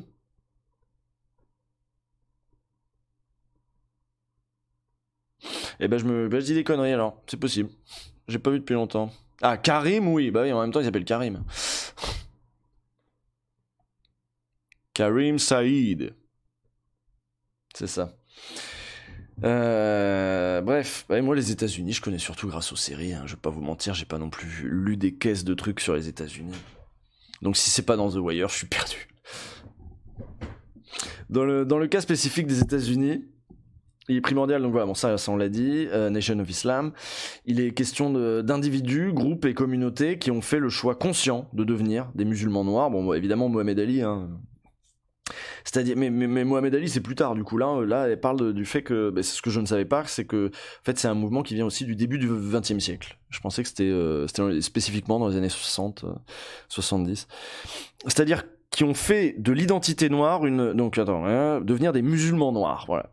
Ils ont fait le choix conscient de devenir des musulmans noirs, c'est-à-dire qu'ils ont fait de l'identité noire une religion, et ce faisant, ont élaboré l'idée d'un dieu noir qui confère sa divinité, son humanité, sa masculinité, ses pouvoirs et sa légitimité à des populations noires dévalorisées. Dans une forme de théologie de la libération et un mouvement dialectique, le dieu noir est rendu humain et le peuple noir divin. Le contexte hexagonal, quant à lui, est tout autre. En effet, les termes musulmans et noirs semblent désigner deux catégories absolument distinctes. Ces deux catégories renvoient toutefois à deux groupes racialisés, qui peuvent parfois se confondre. Ainsi, au sein de l'Hexagone, une certaine approche de l'islam fait de cette religion un outil de racialisation. En d'autres termes, si l'on suit la logique développée par Achille Mbembe, dans sa théorie de la négrification du monde, le musulman est un noir. Il est d'ailleurs traité comme tel politiquement et socialement. Si l'on ajoute à cela la question du genre et des problématiques spécifiques aux femmes, celle-ci rend plus complexe notre compréhension du fonctionnement de la catégorie noire.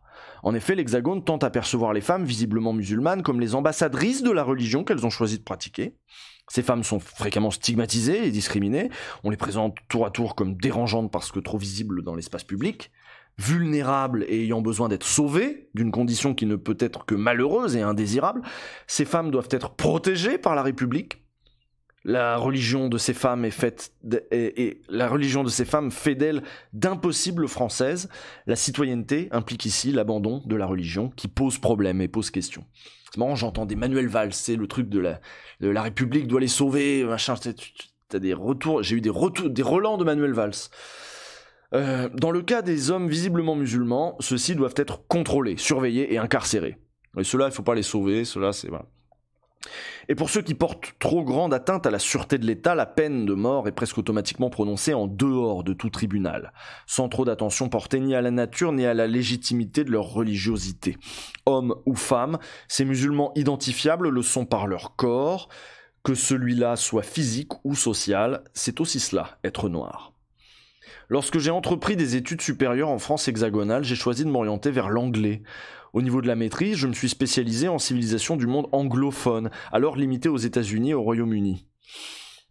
J'ai particulièrement étudié l'histoire des minorités aux États-Unis et l'impérialisme britannique. Plus tard, ce sont les études africaines-américaines et afro-diasporiques qui sont devenues mes champs d'études.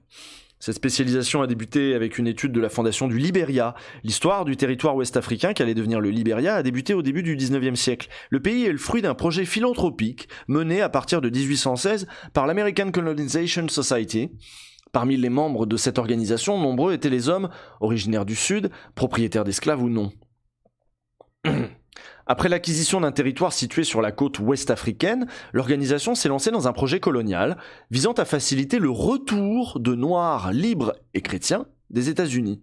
Une fois en Afrique, ces Noirs civilisés, puisqu'ils avaient été occidentalisés, convertis au christianisme dans le cadre de la traite transatlantique et l'institution de l'esclavage, devaient se transformer en véritables missionnaires et civiliser à leur tour les populations locales.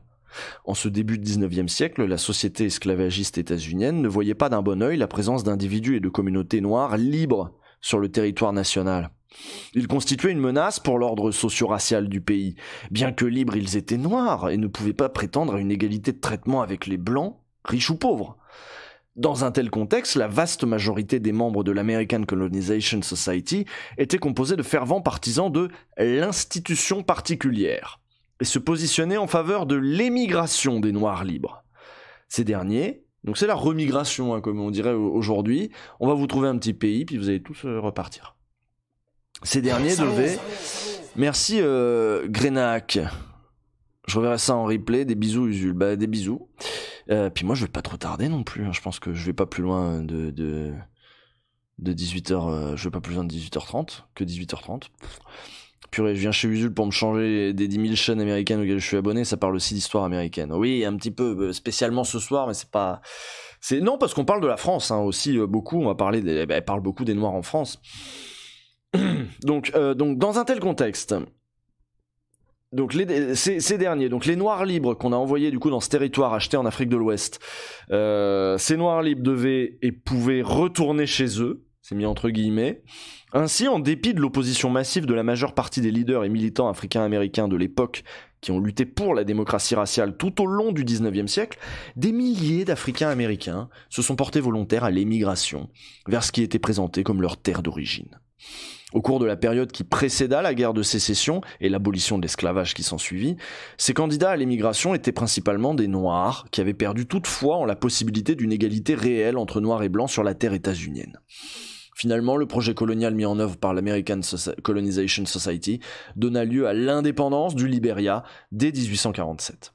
Ce qui m'attira dans cette histoire américano-libérienne, dans ce projet d'émigration destiné aux populations noires libres des États-Unis, fut l'attrait exercé par la terre africaine, la terre libérienne, sur la conscience collective des Africains américains. Pourquoi et comment le continent africain en général et le Libéria en particulier pouvait-il encore fonctionner comme terre d'origine, terre ancestrale, lieu de retour désiré et idéalisé chez des populations dont les ancêtres avaient quitté ces espaces géographiques des siècles auparavant ? Comment fonctionnait cet ailleurs fantasmé au sein de populations qui occupaient une place particulière parmi l'ensemble des populations noires des Amériques déplacées dans le cadre de la traite négrière transatlantique, soit l'une des populations noires les plus anciennement américaines, l'une des populations noires des Amériques les plus créoles. Merci Mr. Faggy. En effet, le territoire qui allait devenir les États-Unis d'Amérique à partir de 1776 n'a reçu qu'entre 5 et 7% du nombre total d'Africains déplacés de l'Afrique vers l'Amérique dans le cadre de la traite négrière transatlantique. Attendez, j'ai pas compris la phrase. Le territoire qui allait devenir les États-Unis n'a reçu que 5 et 7% du nombre total. D'accord, ok, d'accord. Parce qu'on en a envoyé partout à cette époque-là, mais il y en a que entre 5 et 7% qui sont arrivés dans le territoire actuel des États-Unis d'Amérique. Les États-Unis ont très tôt fait le choix d'encourager et d'organiser l'accroissement naturel de leurs esclaves, plutôt que d'importer de manière constante de nouveaux esclaves africains à la manière de la colonie française de Saint-Domingue. Il en coûta énormément à la perle des Antilles françaises, on en conviendra aisément. Mais le sujet qui importe ici est celui de la notion d'appartenance, l'ancrage dans une terre d'origine, le désir d'un chez-soi à la fois imperturbé et inébranlable. Ce qui nous mène à nous interroger sur la traduction française du premier roman de Gyasi, No Home.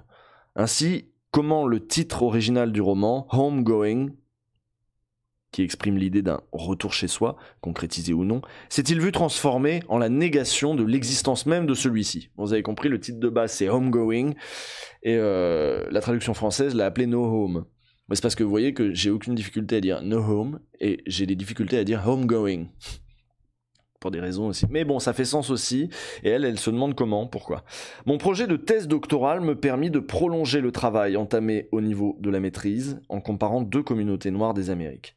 Les Africains-Américains membres de la Nation of Islam aux États-Unis, et les Afro-Jamaïcains membres du mouvement Rastafari de la Jamaïque. Ces deux communautés ont chacune fait leur apparition dans leurs localités respectives au cours des premières décennies du XXe siècle. Chez ces deux groupes, la réflexion sur la couleur de Dieu et leurs conséquences religieuses, politiques et économiques de cette dernière prime. De fait, toute libération complète du noir devait impérativement englober la dimension spirituelle ou religieuse. Mon étude a également porté sur le contexte qui a précédé l'émergence de chaque groupe, notamment avec la mise en perspective du rôle central joué par l'Universal Negro Improvement Association, UNIA, et son leader, Marcus Garvey. Il est indéniable que pour des penseurs issus de la tradition nationaliste noire et des militants panafricains tels que Marcus Garvey, Amy Ashwood Garvey, Amy Jack Garvey et les membres de l'UNIA, le Libéria était perçu comme la destination privilégiée du retour des populations noires de la diaspora. En dépit des conditions historiques de sa fondation, le Libéria était présenté comme la terre-mère.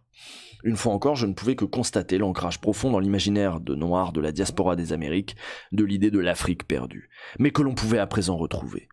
Une fois encore, le désir d'un chez-soi était manifeste.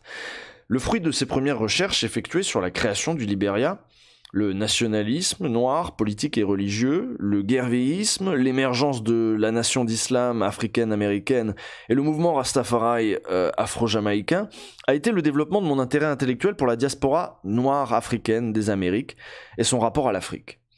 Le champ d'études consacré à cette diaspora, qui opère à travers le prisme de l'histoire, la géographie, la politique et la culture, a pour objet les peuples d'ascendance africaine et leur approche régionalisée ou mondialisée, en faisant fi des frontières que le modèle d'État-nation impose. Comparé à d'autres, ce champ d'études n'a éclos que récemment. L'un des principaux écueils auxquels ont été confrontés les chercheurs qui se sont investis dans cette nouvelle discipline a été la difficile élaboration d'outils et techniques efficaces permettant d'englober et de pleinement comprendre les vastes espaces qui composent cette diaspora et les périodes historiques qu'elle traverse. Vous voyez, c'est-à-dire, voilà, c'est un objet qui est inhabituel, quoi. Si je vous dis l'Angleterre du XVe siècle, il y a un espace géographique, c'est clairement défini, c'est un objet, on voit bien ce que c'est. Si tu parles à un moment de la diaspora, de la création, de religion, de machin, La diaspora, bah, c'est des grands espaces, alors c'est chiant, même pour faire des recherches, en fait, même très concrètement, c'est-à-dire je vais prendre les... je vais prendre les sources où, faut que j'aille là, faut que je retourne là-bas. C'est un objet super compliqué, c'est un objet complexe. Salaud. Merci Apicolaps. Abonné, moi, sérieusement? On me l'avait pas sorti celle-là depuis longtemps. Demande à mes potes si je suis abonné, tu vas voir les réponses que tu vas te prendre. Merci Apicolaps. Ce chapitre infini. Non, il est bientôt fini les enfants. Tu te plains, mais on a quasiment fini.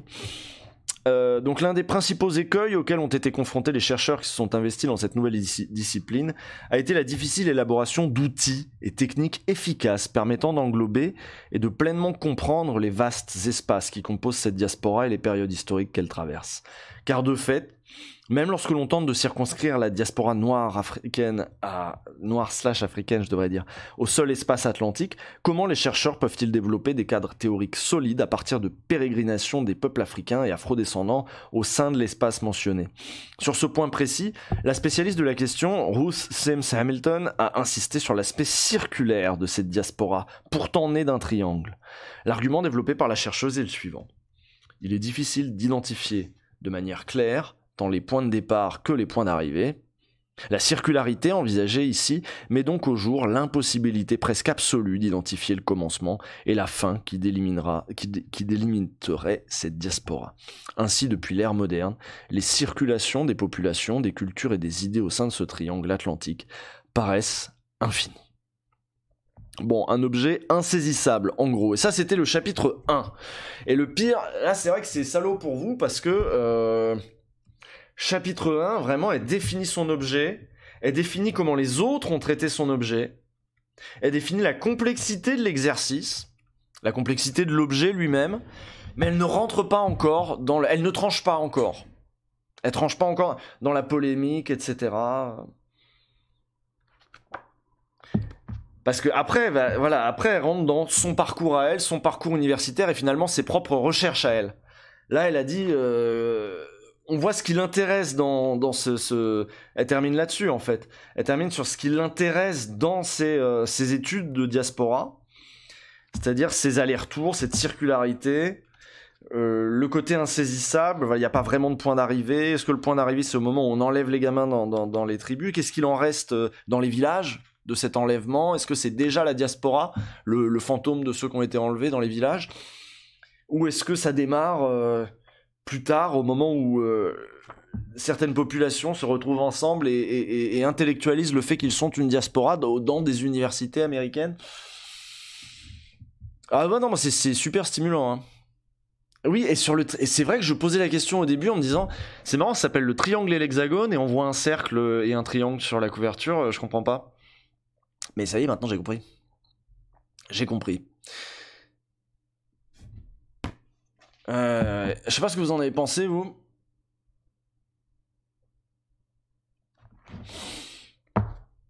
Je vais vous lire je vous lis.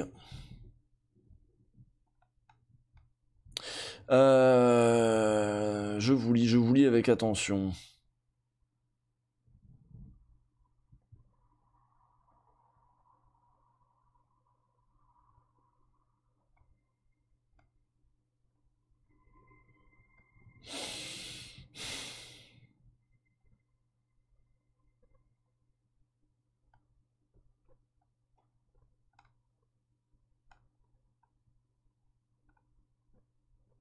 J'ai envie de trancher un truc là.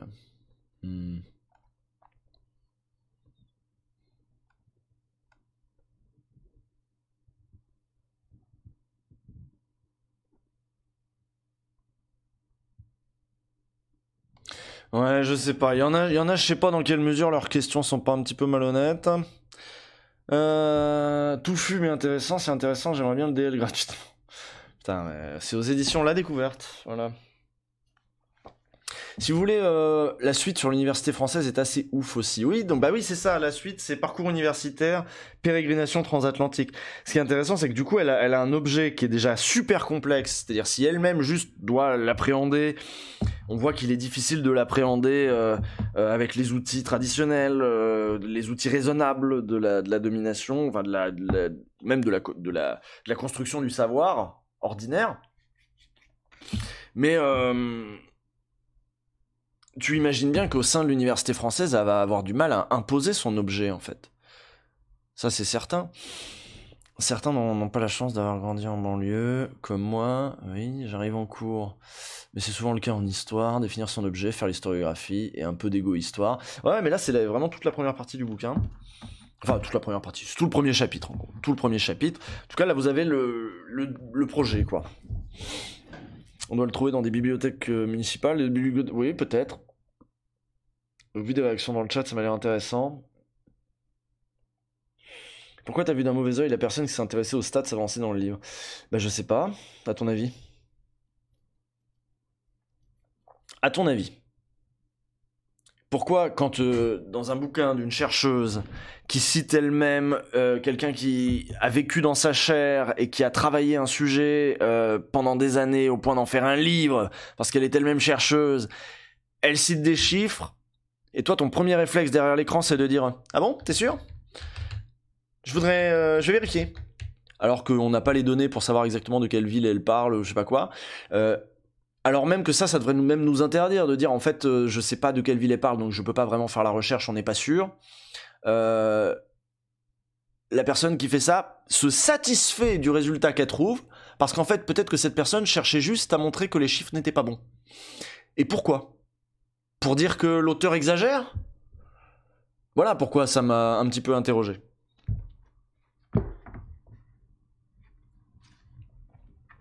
Tour, autrice. Voilà, bref.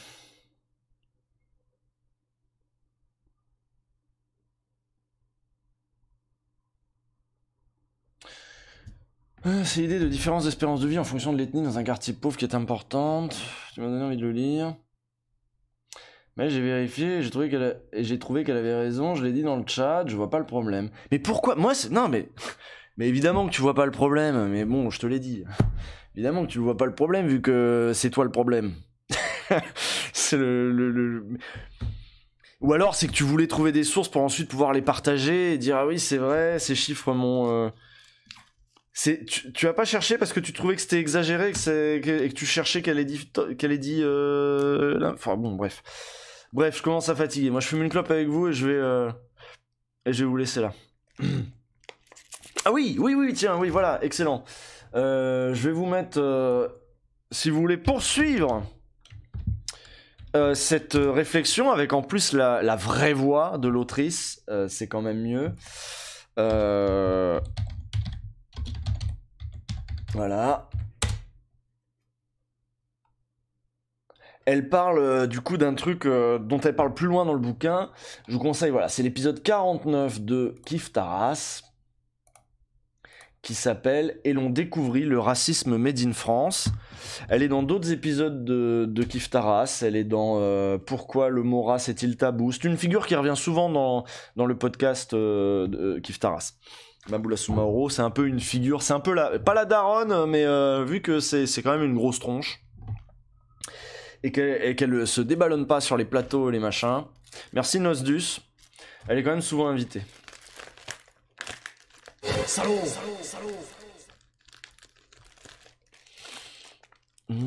Merci Lucien Lanard aussi.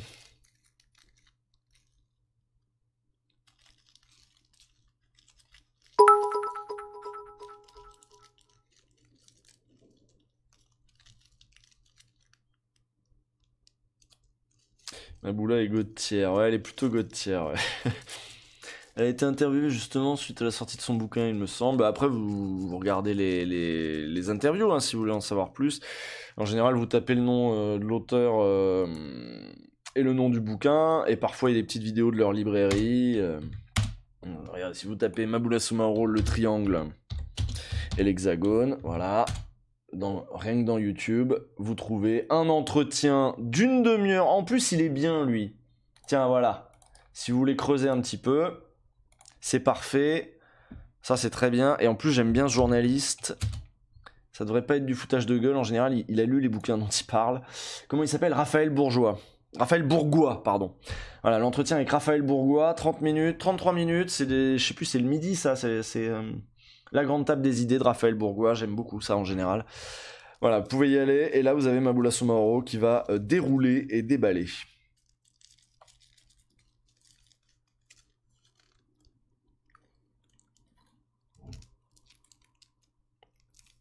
Elle est passée à arrêt sur image dans l'année aussi, si vous êtes abonné. Oui, c'est vrai, elle est passée à arrêt sur image.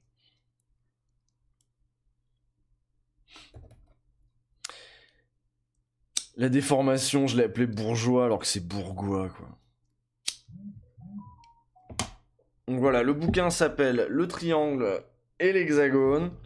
Maintenant, vous voyez, rien que là, vous avez une idée de la richesse de l'objet, voilà, de l'objet d'étude, la finesse aussi, de dire c'est les diasporas, le côté compliqué.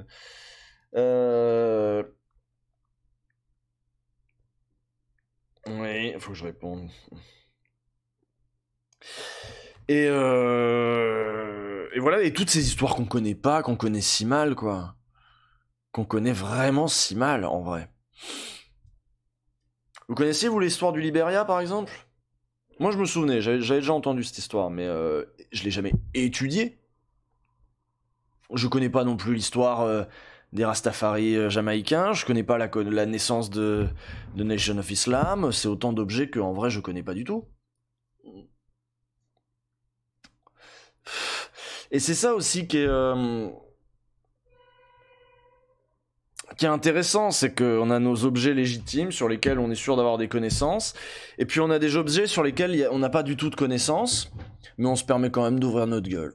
Ou de pas trouver ça intéressant, ou de dire ouais, ça, on s'en fout un peu. Puis après on vient nous dire non mais attendez, vous êtes peut-être un peu raciste, mais le racisme, c'est chez les blancs, ce petit complexe de supériorité, il vient aussi du fait qu'on s'intéresse pas, quoi. Pourquoi on s'intéresserait à ces histoires subalternes? C'est des objets qui sont vus comme des histoires subalternes, en fait. Oui, des histoires de noirs, quoi. Des histoires de... Oui, voilà, quoi. T'ajoutes à ça qu'en plus, on a quand même un rôle... Enfin, je dis on. Le pays. Notre pays. Notre hexagone a quand même un rôle qui est pas spécialement un rôle joli dans l'histoire. Truc plutôt honteux. Et c'est vrai qu'on a tendance sur ces questions-là à se contenter. C'est important au début quand tu as fait la distinction entre mémoire et histoire, de dire oui, bah écoutez, nous on veut bien faire une mémoire polie à la limite. On fait une mémoire polie, d'accord, on fait 1 heure de silence de temps en temps pour la mémoire de l'esclavage, parce qu'en effet on est peut-être travaillé par une petite culpabilité, oui d'accord. C'est vrai qu'on n'a pas été super cool. Mais bon, c'est passé, c'est derrière ça, hein. C'est derrière. Et puis on regarde pas de nous-mêmes avec nos yeux.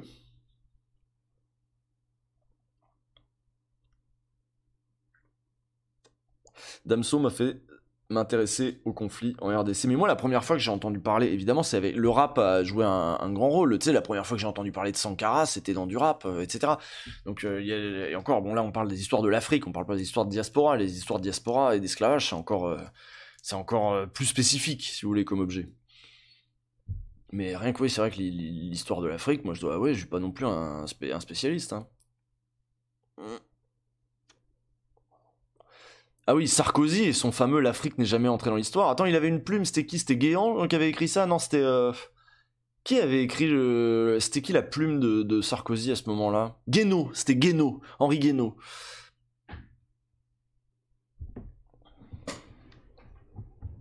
Mais non, c'était pas Guéant, c'était Guénaud. Oui, voilà, c'est ça. Mais on confond parce que ça commence par gay.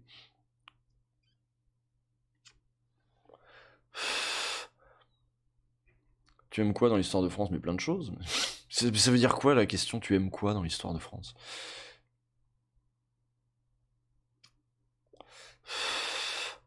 C'est pas Max Gallo, non, c'est toujours des vieux gars avec gueux, mais c'est pas lui. Camille Pascal aussi, qui maintenant bosse pour Macron. Ah ouais? Nation of Islam, j'ai connu quand j'ai cherché sur les Black Panthers, puis j'ai cherché les dieudonistes. Nation of Islam a diffusé le protocole des sages de Sion au début des années 2000. Ah non, mais ça veut pas dire que c'est des histoires où on va vous donner des héros tout faits prêts à l'emploi. Hein. Ou sinon le documentaire en 3 parties d'Arte aussi sur la décolonisation. Ouais.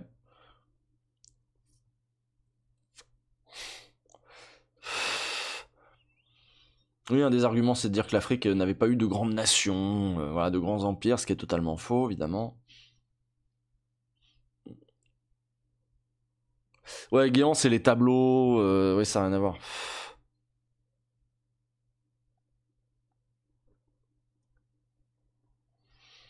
Escalos qui dit après il y a les thèmes transversaux, s'intéresser aux grandes découvertes amène notamment à étudier l'Empire ottoman, moghol, le Japon, le royaume de Congo, l'Empire Gao, etc. Ouais, mais du coup t'étudies aussi des nations qui vont bien, tu sais, tu fais aussi les nations dans lesquelles il y a eu des scientifiques, des découvertes, des machins. C'est pas encore l'histoire complètement dédominée, et voilà, là c'est l'histoire carrément de peuples qui ont pas de nation, vraiment, qui sont même pas des peuples en fait, qui sont quand même pas l'unité d'un peuple, si vous voulez. Et c'est ce qu'elle commence par dire ça, c'est-à-dire que si on peut parler d'une diaspora, c'est parce qu'il y a une unité dans la pluralité des terres et des parcours. Mm.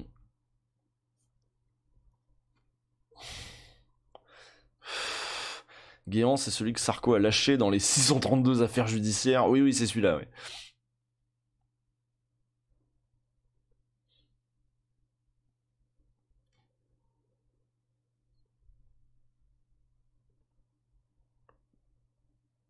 Je passe mon temps à m'embrouiller avec mes amis blancs sur ces sujets, pourtant ils se disent de gauche, il y a un vrai travail à réaliser, d'explication et de déconstruction. Les bourgeois ont créé une histoire mythifiée sur un supposé rapport pacifié entre les races, au sens sociologique du terme bien sûr.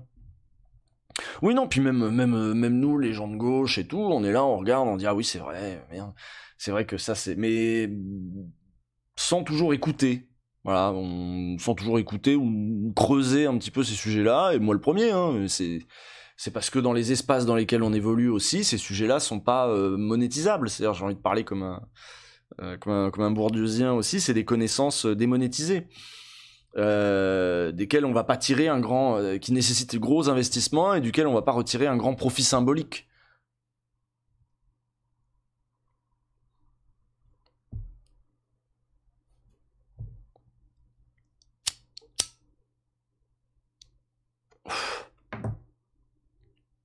Il y a de bons streamers historiens, en fait. Je suppose que l'Estonie va pas s'y mettre de suite. Bah, je sais pas, je connais pas. Enfin, il y a Nota Bene, hein. Nota Bene, hier soir, il faisait... donc là, on parle d'histoire en général, hein. On parle pas de ces histoires en spécifiques qui sont pas européano-centrées ou occidentalo-centrées. Il y a encore trop le discours à gauche comme quoi ça diviserait, ça empêcherait de parler de lutte des classes, oui. Oui, c'est vrai, oui, il y en a qui le font aussi, qui s'y intéressent pas parce que pour eux, ça n'est pas intéressant, voilà. Hmm. Ça n'est pas intéressant parce qu'on perdrait du temps avec ces histoires alors qu'il y a toute une mémoire ouvrière à redécouvrir, ce qui est vrai aussi, hein, mais voilà, pourquoi mettre en concurrence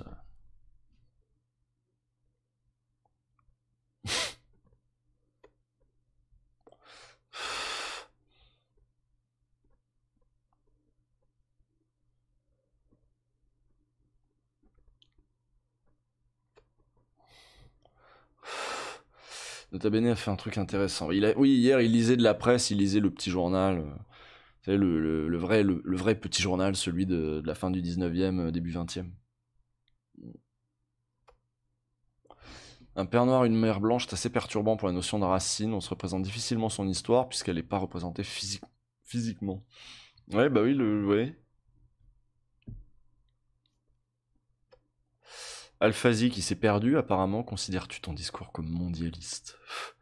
Mais bah, définis-moi mondialiste, parce que pour moi, je ne connais pas la définition scientifique de mondialiste. Mondialiste, c'est un terme politique, militant, qui recouvre pas grand-chose et qui est utilisé que par certaines personnes qui voient très bien ce qu'ils veulent dire derrière.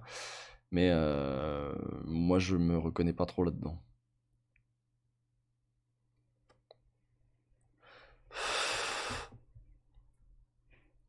Le scientifique. Oui, ou en ayant une vision schématique et manichéenne, style méchants occidentaux, pauvres tiers-monde, et en s'intéressant pas du tout à ce qui complexifie ces problèmes en termes de géopolitique, ou bien de dynamique des dominations au sein du tiers-monde, au sein de l'Occident, les fachos qui soutiennent les Arméniens en ce moment, c'est un bon exemple de notre ignorance sur ces sujets identitaires, ou de la libération nationale à gauche. Est-ce que ce sont des sujets identitaires? Est-ce que c'est pas des sujets politiques aussi, tout simplement? Les décideurs. Bon, moi je vais m'arrêter là. Moi je m'arrête là pour aujourd'hui. Il est tard. Il fait nuit. Et j'ai pas fait les courses. Donc il me faut un petit peu de temps là. Merci The Witch Lauren pour ton 6e mois d'abonnement. Et on va s'arrêter là. Allez, amusez-vous bien. Et on a parlé donc du coup de Mabulos Moro, le triangle de l'Hexagone. Et si vous regardez les replays, on a lu des articles aujourd'hui sur les flics au Capitole. Qu'est-ce qui s'est passé? Cafouillage, les ordres, tout ça. On a parlé aussi de... On a parlé de quoi? Je sais pas, j'ai fermé les onglets comme un abruti. Est-ce qu'on pouvait faire un rapprochement entre les envahisseurs du Capitole et les Gilets jaunes? On a parlé de plein de trucs. De plein de trucs. Alors, vers qui je vous envoie, moi? Ah bah oui, bah voilà, je vais vous envoyer chez Guile. Ils font encore leur vendredi soir actualité avec Zul Zorander. Mais Zul a déjà 300 personnes et Guile en a 25, donc vous allez rééquilibrer tout ça. Donc ils sont deux, Guile et Zul, et Vendredi Moi Tout s'appelle leur format. Ça parle d'actualité, et la semaine dernière, je crois que ou la semaine d'avant, je vous ai balancé sur elle et sur lui, et il y avait moi je me suis surpris à continuer à écouter pendant au moins 1 heure alors que j'avais un peu autre chose à faire. C'est vraiment très sympa, et au moins on va parler d'actu, ça va revenir sur des trucs à mon avis qu'on a discuté aujourd'hui. Voilà, hop, très bon choix, je m'auto-félicite, très bon choix de raid en ce qui me concerne. Tu annonces où tes streams? Nulle part, je suis là, je suis pas là, je suis dans les replays. Je suis sur YouTube, je suis chaque lundi dans Ouvrez les guillemets, on a tourné ce matin. Joule ou Maudit, mais non, ils sont sympas les deux là, voilà. Il y a Joule Musique aussi, oui, qui est là, il y a Dollywood, il y a Maudit, il y a Trinity, il y a Angle Droit, il y en a peut-être d'autres aussi, mais là, c'est plus raccord niveau, si vous cherchez de l'actu, des débats, des gens de gauche, voilà. Bah, quoique, remarque, tous les autres que j'ai cités avant sont pas de droite non plus. Donc, allez, je lance le raid, bisous, et bonne soirée. Tac.